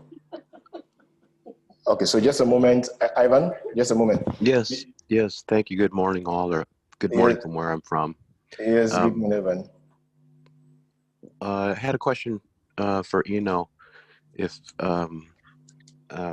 you could go a little bit deeper into some of the challenges, specific challenges that you're facing as you try to live out the kingdom economy in the Philippines. Help us understand a little bit of the pain points that you're experiencing as you go deeper into the things that God wants you to do. How do you hear his voice in the middle of those things when you go outside and you see poor folk, poor people, poor brothers and sisters who have need? And then how do you balance that with your own needs as well? How do you talk to God about that? That's an interesting question. First, you have to say we are only connected to a few house churches, so it's not a big network yet. All of those people, they are usually very poor, and maybe only one person of them are working at the moment. So for us, it was always clear in the beginning that it's our part to help them, especially during the crisis like which happens now. For example, we experienced a few times that God warned or spoke to us, particularly that we have to prepare, for example, we have to prepare the house churches for lockdown. It was beginning this year, but it wasn't obvious that time that it should happen here as well. But so we just obeyed and we did it, and God was in this situation. And the day when the lockdown came, it was quite fast. At least all the house churches, they were prepared with food for at least 2 months. And here in the Philippines, it's very strict. The people, they were not allowed to leave the house or go for shopping. So that was for us the starting point, actually, to understand, okay, it's important to hear from God, because he knows more than we do. And at the same time, we made the mistake, because we heard, for example, you have to prepare for this situation. So for us, what happens in our mind was, okay, now I have the freedom to prepare as much as I want, right? For example, we pray, God, what shall we do? How shall we prepare? And God told, for example, particular amounts of certain things we should buy, like, for example, buy 5 sacks of rice for your family. So that's what I did. And then the rice was not able to be bought in a bigger amount. You could only buy like 1 or 2 kilos a day. And then there was a day when I found that you could actually buy another sack of rice in a big amount. So I bought like 2 in unbelief, right? Because I think it's better to have 7 than to have 5. But actually what happens was that in the 2 sacks of rice I bought, they were like little bugs inside, and they eat the rice, right? So they infected the whole stock that we had. So we learned, okay, it's really important to be obedient in the small things. And of course, the other people, they have problems sometimes with health issues.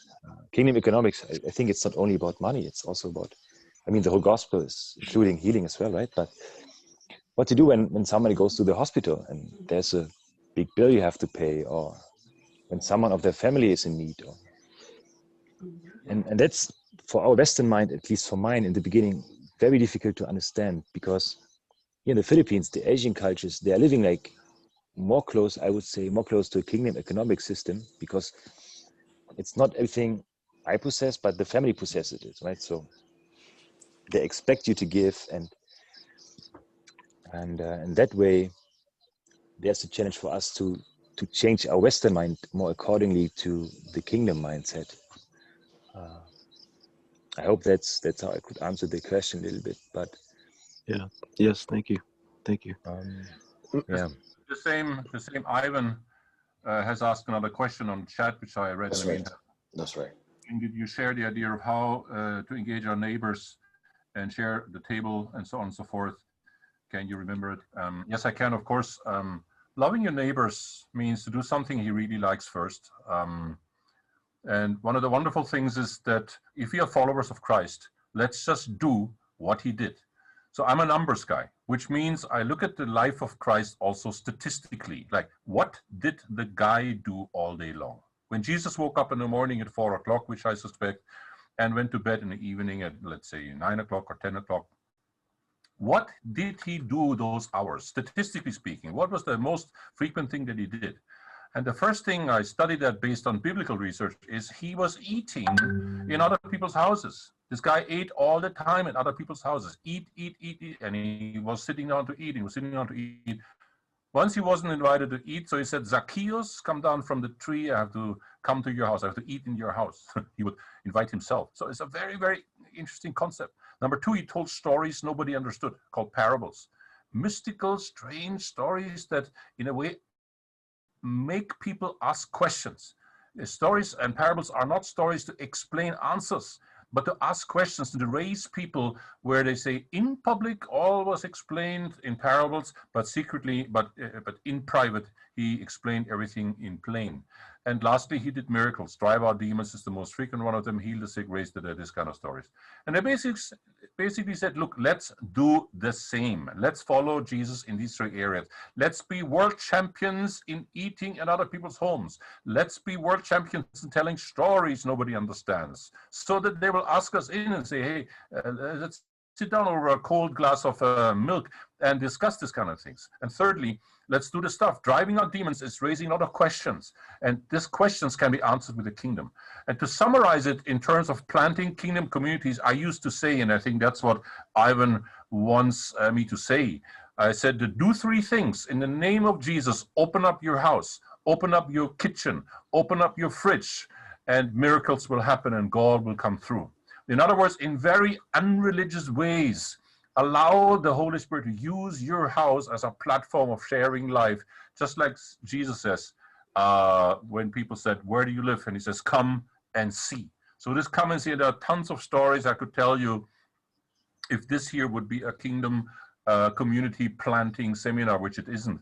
But that kind of stuff is what I would answer.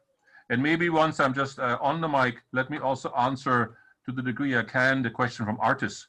Artis was asking the question, if God's resources are limitless, why does it happen that the supply train can be robbed and not reach the God destination for the servants? If his resources are unlimited, it should be that they can not rob the train basically all the time. And he has experienced, he writes, many, many times, very, very disappointing stories, and almost can't believe in the provision of God anymore. Hey, artist, I totally dig you. I hear you. I know exactly what you're saying. Problem is that God himself is being robbed all the time. He's such a gentleman that he allows that to happen. He says, you rob me, you rob me. I mean, Malachi 3, you rob me. And that is one of the ways that God allows people to trample on him. And allows it again, and he allows the next train to be robbed again. However, and even the story of a kingdom parable that Jesus tells about an owner of a vineyard send a master to get from the people who ran the vineyard the proceedings, and they beat him and send him away. He sent another one, they beat him and sent him away. He sent another one, they killed him. And he sent finally his son, and they also killed him. So several times God had to wait for justice to be done. And I think in a way, God allows us to experience this justice, where we experience injustice, train robberies of trains with the destination Artis or Wolfgang.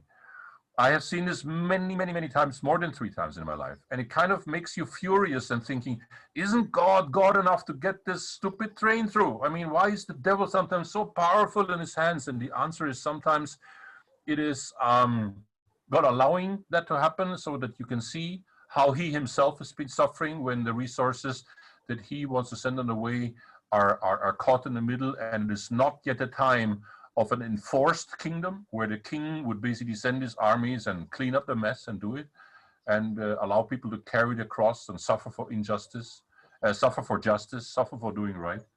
And sometimes we have to almost learn also there's spiritual warfare going on, where demons are looking for ways of harassing you and stealing from you, and you need to make sure that your sin hole is closed, or that there are no secret things where the devil can get a loophole. So it requires sometimes simply spiritual warfare, because it's one thing to go into the house of a strong man to rob and to bind him and rob him. Very often the strong man has come to people and bound them and robbed them. So the point is then they have to get up, be delivered of anything demonic, and turn around the war and declare war on the ones who have robbed him before.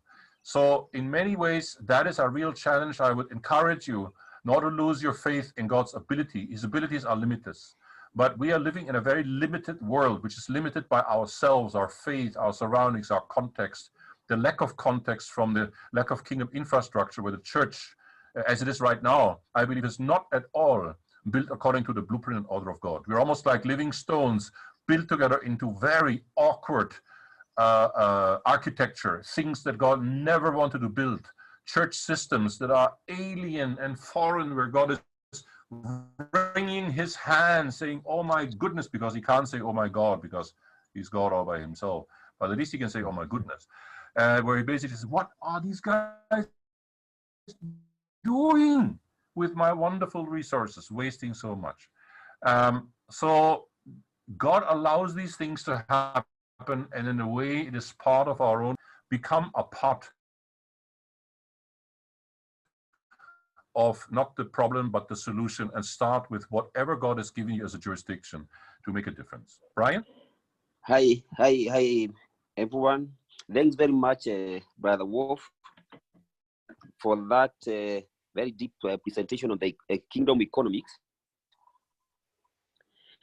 My thinking is most Christians actually lost in the Christianity economics, which is different from the kingdom economics.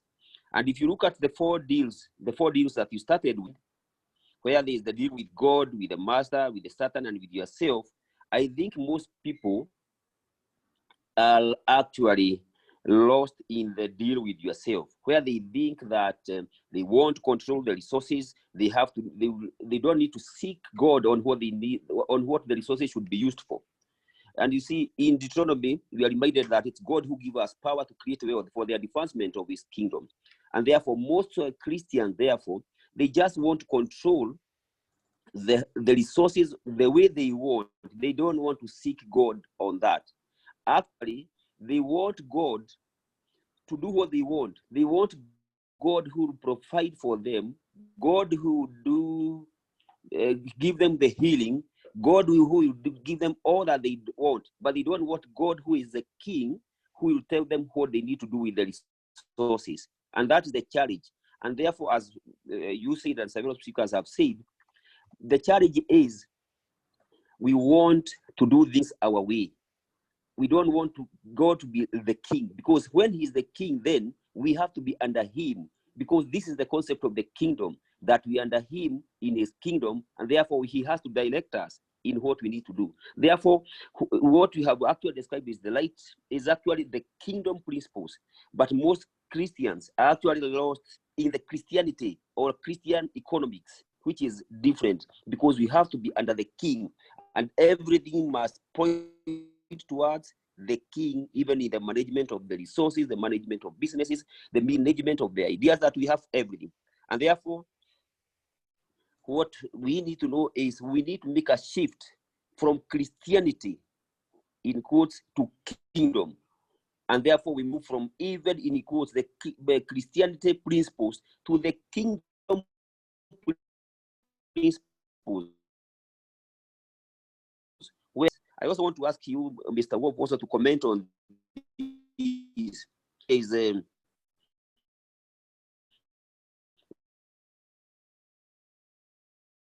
employers and all that. How do you transition from number 2 to number 1? That is, how do you transition with them from the market, the employers and all that, to do the deal with God, especially where people are employed? Maybe you give some clarity on that. Thank you. Henry, this is a very loaded question, and I'm glad you asked it. I've written it with the chief financial officer of a very significant canton in Basel, a political province in Basel. And it has caused a very significant stir and rioting and excitement in the Christian circles in the business world, because this very question that you're saying, that you're asking, Henry, is shaking the foundation of a lot of Christian businesses to the core. And I totally agree with you that basically very often a deal with the market is essentially a deal with myself in the market. So it's basically a mix between a deal with me, I will make it, I will do it. I have the power and potential, and I have participated in a lot of 7 steps to your personal success seminars.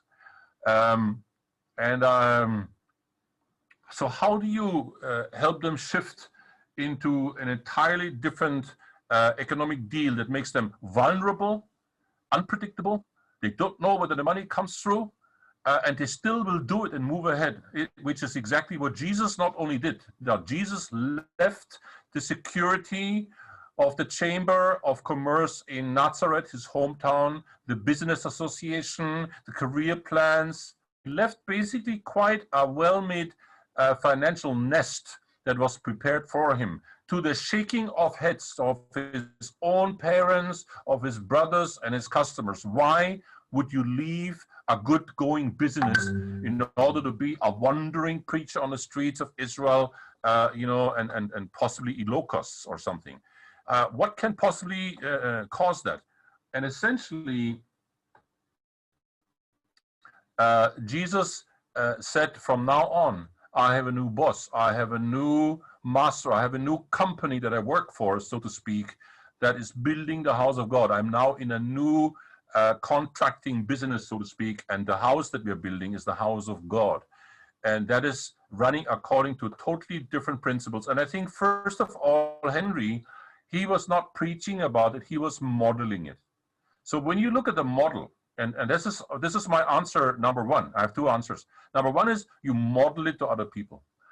Jesus modeled something absolutely unheard of, which is that you can actually work for God full time and be paid for it. Because most people are in an Old Testament setup. You work 6 days, you rest 1 day, you work another 6 days, you rest 1 day, and that's what you do until the day you die.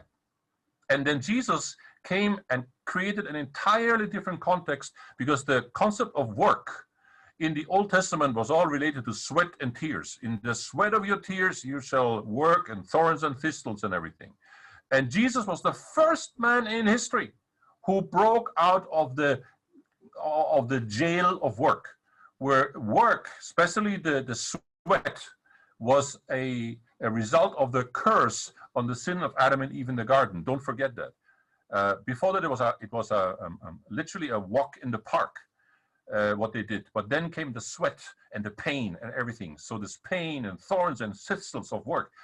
Jesus came and broke through by demonstrating it is possible to live from a completely different source of income that is no longer making a deal with men, but a deal with God. And one of the examples, and I will talk about this more, Henry, tonight, so if it is all right, I will answer the bigger version in the evening. He was now financed by entirely new sources of income, actually 5 of them. I mentioned just one. One of them, Jesus was financed because he was driving demons out of rich ladies. Luke chapter 8, verse 1 to 4, he was driving many demons, Maria Magdalene and others. He drove demons out of them, and it says they supported him out of their surplus, out of their wealth. And that was one of the ways that Jesus did that. I remember when I read that, I said, I'll try this at home. Jesus, please give me a rich businesswoman, someone rich, a rich woman full of demons, and I will drive out the demon, and she gives them money. Guess what happened? It happened twice in a very short time, where God actually allowed me to experience exactly that. And exactly that happened. And I think just Jesus smiled and says, look, I told you, it works. So I can teach you all to do the same, but I think you already got the concept. Secondly, Jesus did not only do that, he asked it from every single disciple that followed him. Everybody in the New Testament that is called the disciple, all the 12, were all asked to switch from the deal with the market or themselves into a deal with God, where basically God said to them, come and follow me as I follow my Father. And all of them, remember, all of them left their nets. They left their secular work behind. They left it behind, left it behind, left it behind. He left the market. I am involved in so many, or I heard so many people say, marketplace ministry, we need to invade the market, invade the market. And I'm saying, where is this in the Bible? Which is in Matthew 20, verse 3, where Jesus says, and the kingdom of God is like someone who goes to the market and hires people and sends them away from the market, not into the market, but away from the market, working for my vineyard. The vineyard of God is his kingdom.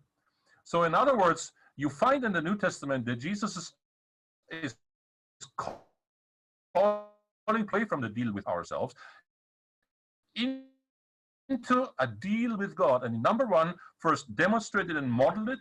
And number two, he asked other people to do the same. Now that message, which I just said, has caused total outrage, total uproar amongst many of the Christian business people. And some others broke down in tears and says, finally, someone says the truth. Because we're just told as Christian business people, we need to excel as a Christian family. We need to excel in church. And we need to excel in our Christian company. And it's just too much. We can't handle all three of them. And the answer is actually, God doesn't want you to excel forever. He wants you to go through the various phases. Phase number one was a job. Phase number two was a business. And phase number three was to work full-time in the area of expertise to be an equipper of others. All three phases we are working for God. So when you have a job, you can do a job as if it were for God. If you have a business, you can do a kingdom business because you're a kingdom person. A businessman, make sure that you leave your business behind, because a business for you. Business is God's Bible school. There are no Bible schools in the Bible. What is in the Bible is business. Business is God's Bible school. It trains you responsibility, strategic thinking, honesty, transparency, marketing, everything. It's a wonderful tool. And if your business has nothing to teach you any longer, move on. So the rest of the story I will tell tonight.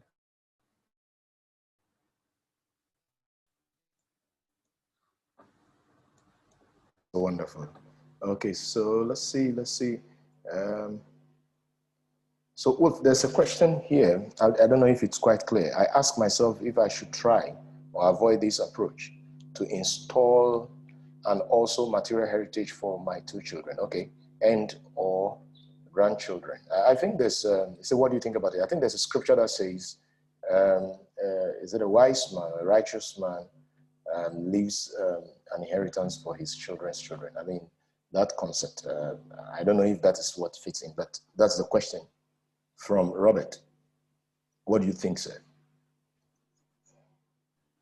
Yeah. It is an Old Testament question, and we have to think of prepare an inheritance for the children of my children. It sounds very good. It sounds very patriarchic. It sounds very clannish. But I think in the King, true Father, who is taking care of the children of our children, is not just ourselves anymore. It is our Father in heaven. That's a wonderful thing where we can introduce people through Jesus to have themselves. In other words, let me say it more pointedly, Robert. I don't think in the kingdom we have all first generation children. And what we have to do is to bring our own relationship with God as their Father, and He will then take care of them from an economic part of the thing. We don't have to think anymore like in the Old Testament, where we have to think like good clan chiefs, good Scottish Highland lairds, and prepare for the clan in such a way for the next 300 years. We need to build our castle bigger and bigger, because our castle now is in heaven.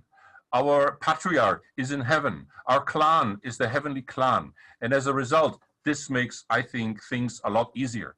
Is it still good to prepare an inheritance for our own children, for our physical children? I would say yes, absolutely. As much as God allows you to do, prepare such a heritage. But the main heritage that you can give to your own children is not necessarily just money and houses. It's experience, it's values, it's showing your pains and sufferings and how you have pulled through and still smile at the end. It's wisdom. It's these kind of things that you install into the next generation. That is the heritage of the Lord that we are to pass on. So this is my answer to that question, Robert. Yes, so there's another one here from Claudia. It says, good morning, brother. Thank you for your talk. Yesterday, you mentioned that one of the 4 kingdom foundations is to follow the Holy Spirit, the leadership of the Holy Spirit. I've recently taken been taken away from the wrong house, the house of religion, and I'm in transition from a legalistic men-led controlling church to following the leading of the voice of the Holy Spirit. What piece of advice would you give to someone who is going through transition? So, what is on transition and leadership of the Holy Spirit? Yeah. Claudia, that's a very good question. It's not a bad question, it's a very good question that millions of people are asking like you. Many are realizing I signed up for Jesus, but I ended up in church. But I didn't sign up for that. Now I'm on the run. What do I do? And the first thing I want you to hear, you need a time of rest, a time of detox, a time of quarantine, away from the religious systems, because it has hurt you. It has messed with your brain. It has messed with the way you think. And it's not just pressing a button behind your left ear, a reset button. You see the reset button right here on the screen, where you say to God, God, put me back to factory reset. He can and will do that. But spiritually speaking, this can go very quick. The problem is our own soul, our own flesh, the way we think, the way we react, the way our whole response pattern have developed. They need to be changed, because once you're out of the system, you need time to take the system out of yourself. And this is what the desert is for, the wilderness, where I believe God is not just calling people away from one house to the other, so to speak, but he's basically saying, make a rest in between houses. Make sure you are in a sort of a halfway house called the wilderness. The wilderness is a place of detox, of detoxing from religion, taking time for God, that once you're out of the system, he can take the system out of you. I have developed a concept called reset. So I'm doing a reset ministry, which is a day, a very dramatic day, that is literally like pressing the reset button, like on your smartphone when it's too much messed up, or your computer is too much messed up. You press the big button and it resets the whole thing. And you put in, if it is a computer, an antivirus DVD, and you take out all the viruses, and then you reset your system based on the operating system of the kingdom of God, whereby previously it was running on the operating system of religion. And that is usually a very dramatic day that shifts things for a lot of people, like a pivotal, game-changing day. I call it the reset day. But on that day, that is not all there is to it. This is the first day of a journey that for most people, Claudia, takes at least 1 year. 1 year of detox. I call this the great migration, to wander from the mountain of religion or the house of religion to the house of God, to the mountain of the kingdom. And I have broken down this journey, what I call the great migration, into 12 manageable steps, one step at a time, like baby steps in a gigantic spiritual move and migration from the mountain of religion, Galatians chapter 4, and to the Mount Zion, Hebrews chapter 12. These 2 mountains we have. And I believe millions, hundreds of millions of Christians are trapped in between these mountains as we speak right now. So you're not alone. There are millions of people on the road, and I believe we need to even come up with a strategic help and response to that amazing screaming need that people need a reset. We are even thinking of digital versions of a reset day, to do it online. I have never done it online. I have to do quite a number of them offline and in an analog way in real meetings. And then to offer people to join a journey, a migration, a band of people who are journeying together step by step from the house of religion to the house of the kingdom, step by step. And I've prepared exactly such a ministry. In fact, I'm just putting together a 12-step program that we're doing in German right now. And once I'm done with that and I have the time and the energy, I'm doing it in English as well. So that would be my answer to that very, very vital, very, very good question, Claudia.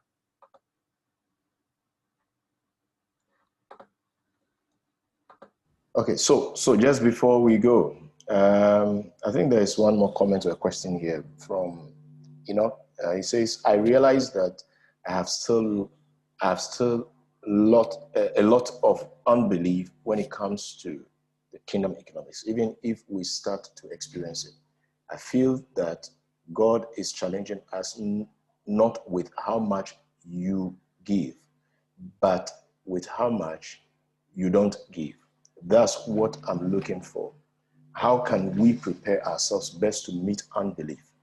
I know that God is never the problem. That's from, Okay, let's make this the last question because otherwise we'll be over time. That's right. And many others who will have that question. My answer would be basically, I think you're looking for solutions in the wrong place. The issue to move from unbelief to belief is very simple. Just ask for it. And just ask God to strengthen you. Dear Lord, help our unbelief, increase our belief, this kind of stories. This doesn't seem to be rocket science. Just ask God for more belief. The real problem that you're looking at, is not whether you have a lack of belief or not. Usually it is the collective trauma and hurts and wounds of countless frustrating and painful experiences that have accumulated themselves, so much so that you feel you have a ton of bricks tied to your legs. And these disappointments from people and hurts, like the kind of stories I told you from myself, or the ones that Artis was referring to, or many, many, many others, I'm sure we can tell our own stories and write our own books about how I have been let down by other people. All those things have caused traumas, big, small traumas, hurts. And when we are hurt, we want to avoid being hurt again. So we draw a wall, a fence of protection, so that people are not coming too close to us. And we can, as a result, can become so walled in by our own wall that we become literally caged in our own cage, a golden cage that we have built ourselves. And the cage is made out of traumatic experience. When this guy did this, when these people did this, when that. And this is what the message of our jail screams at us. Don't go out there, you will be hurt again. But that will be a life based on trauma, and trauma should not inform our life, should not inspire us for the future. That's why we have to deal with it. My best way of dealing with this is to forgive these people who have hurt you. Make a list. Make a long list of all the people who hurt you and go through it and forgive them. Write them even a letter or an email that says, I drop you from my list. I bless you. I bless you. I bless you.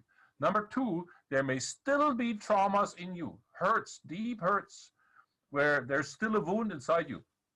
Then I would encourage you to do what I call inner healing, to go to that very experience and ask Jesus to almost like rewind your videotape of your life, the kind of film that is rolling every day of your life. I've written every day of your life in my hand. I think that is God's way of saying I'm actually running an MP3, an MP4 video of your entire life, whether you sleep or not. Everything is on record. And if you have a traumatic experience in the past, let's say when you're 17, then people stole everything from you and they harassed you sexually, or they promised you this and they gave you that, then go back, ask God to rewind the tape to that very painful moment, which you have suppressed, and it has created festering boils of pain and pus and anger. And when you touch it, it pains, and you scream and shout, it's so painful. And bring it to Christ and say, it was a dark valley. And if I wander through the valley of shadow and death, I fear no evil, because you were with me. The problem was, when it happened, I did not know you were right with me. I thought you're far away. I thought I'm all alone. And that's why these things are so painful for me. So pour them out to Christ. Forgive these people who did that to you. And then basically ask Jesus to heal the wound, take away the pus, and turn the wound into a scar. The scar will be with you the rest of your life. But when you touch a scar, there is no ouch anymore, no painful cry. And then you can move on into the future, and your history, your memories are healed. That's what we call inner healing, deliverance, which very often these wounds are also attracting demonic flies that sit and nourish and are energized by your pain, and they will increase it. Oh, weep more, weep more. You are the sole victim of all these people, and they bring you into this victimized role where you wish to dig yourself a grave and die. That's demonic. and that you need to chase away and say, go behind me, Satan. But from my experience, therefore, the faith issue is the smallest one. The issue of how to deal with the pain and hurts in the past, that's a far bigger job, where we have to sometimes help each other to deal with that, because pretty much everybody is a broken vessel. Everybody has been hurt by overpowering leaders who have run over us like a bulldozer and used us, abused us. And still, you know, we cannot go to God and says, because of leader X, Y, Z, sorry, God, I cannot fulfill my calling. God would basically say, come, grow up, forgive the guy, and move on, and let me be your leader. I am going to be a good leader. And the Holy Spirit is gentle, and it's a gentle leader, the parakletos. What a wonderful word, which basically says the one who comes behind you, puts one arm on the left side under your shoulder and the other one on the other, and then guides you along and gently steers and nudges you in the way that you should go. And that, I believe, is to be part of the solution and no longer part of the problem. Beautiful. Friends, our time is gone. We look forward to this evening. You still do have questions, put them together and look forward to this evening. And basically, every information has been shared. If you look at the chat area where you can find the files for the meetings, and they are there. Last night, I think in the next 1 hour, you should see last night's meeting out there. God bless you, and have a beautiful day, and look forward to seeing you this evening. Just a little honest, Andy, good to have you around. Dave, Matig, Shabet, everybody. Some people are up at early as 4 a.m. and all to be part of this meeting. Thank you so much for your time. These are good seeds, and God bless you. See you this evening, friends.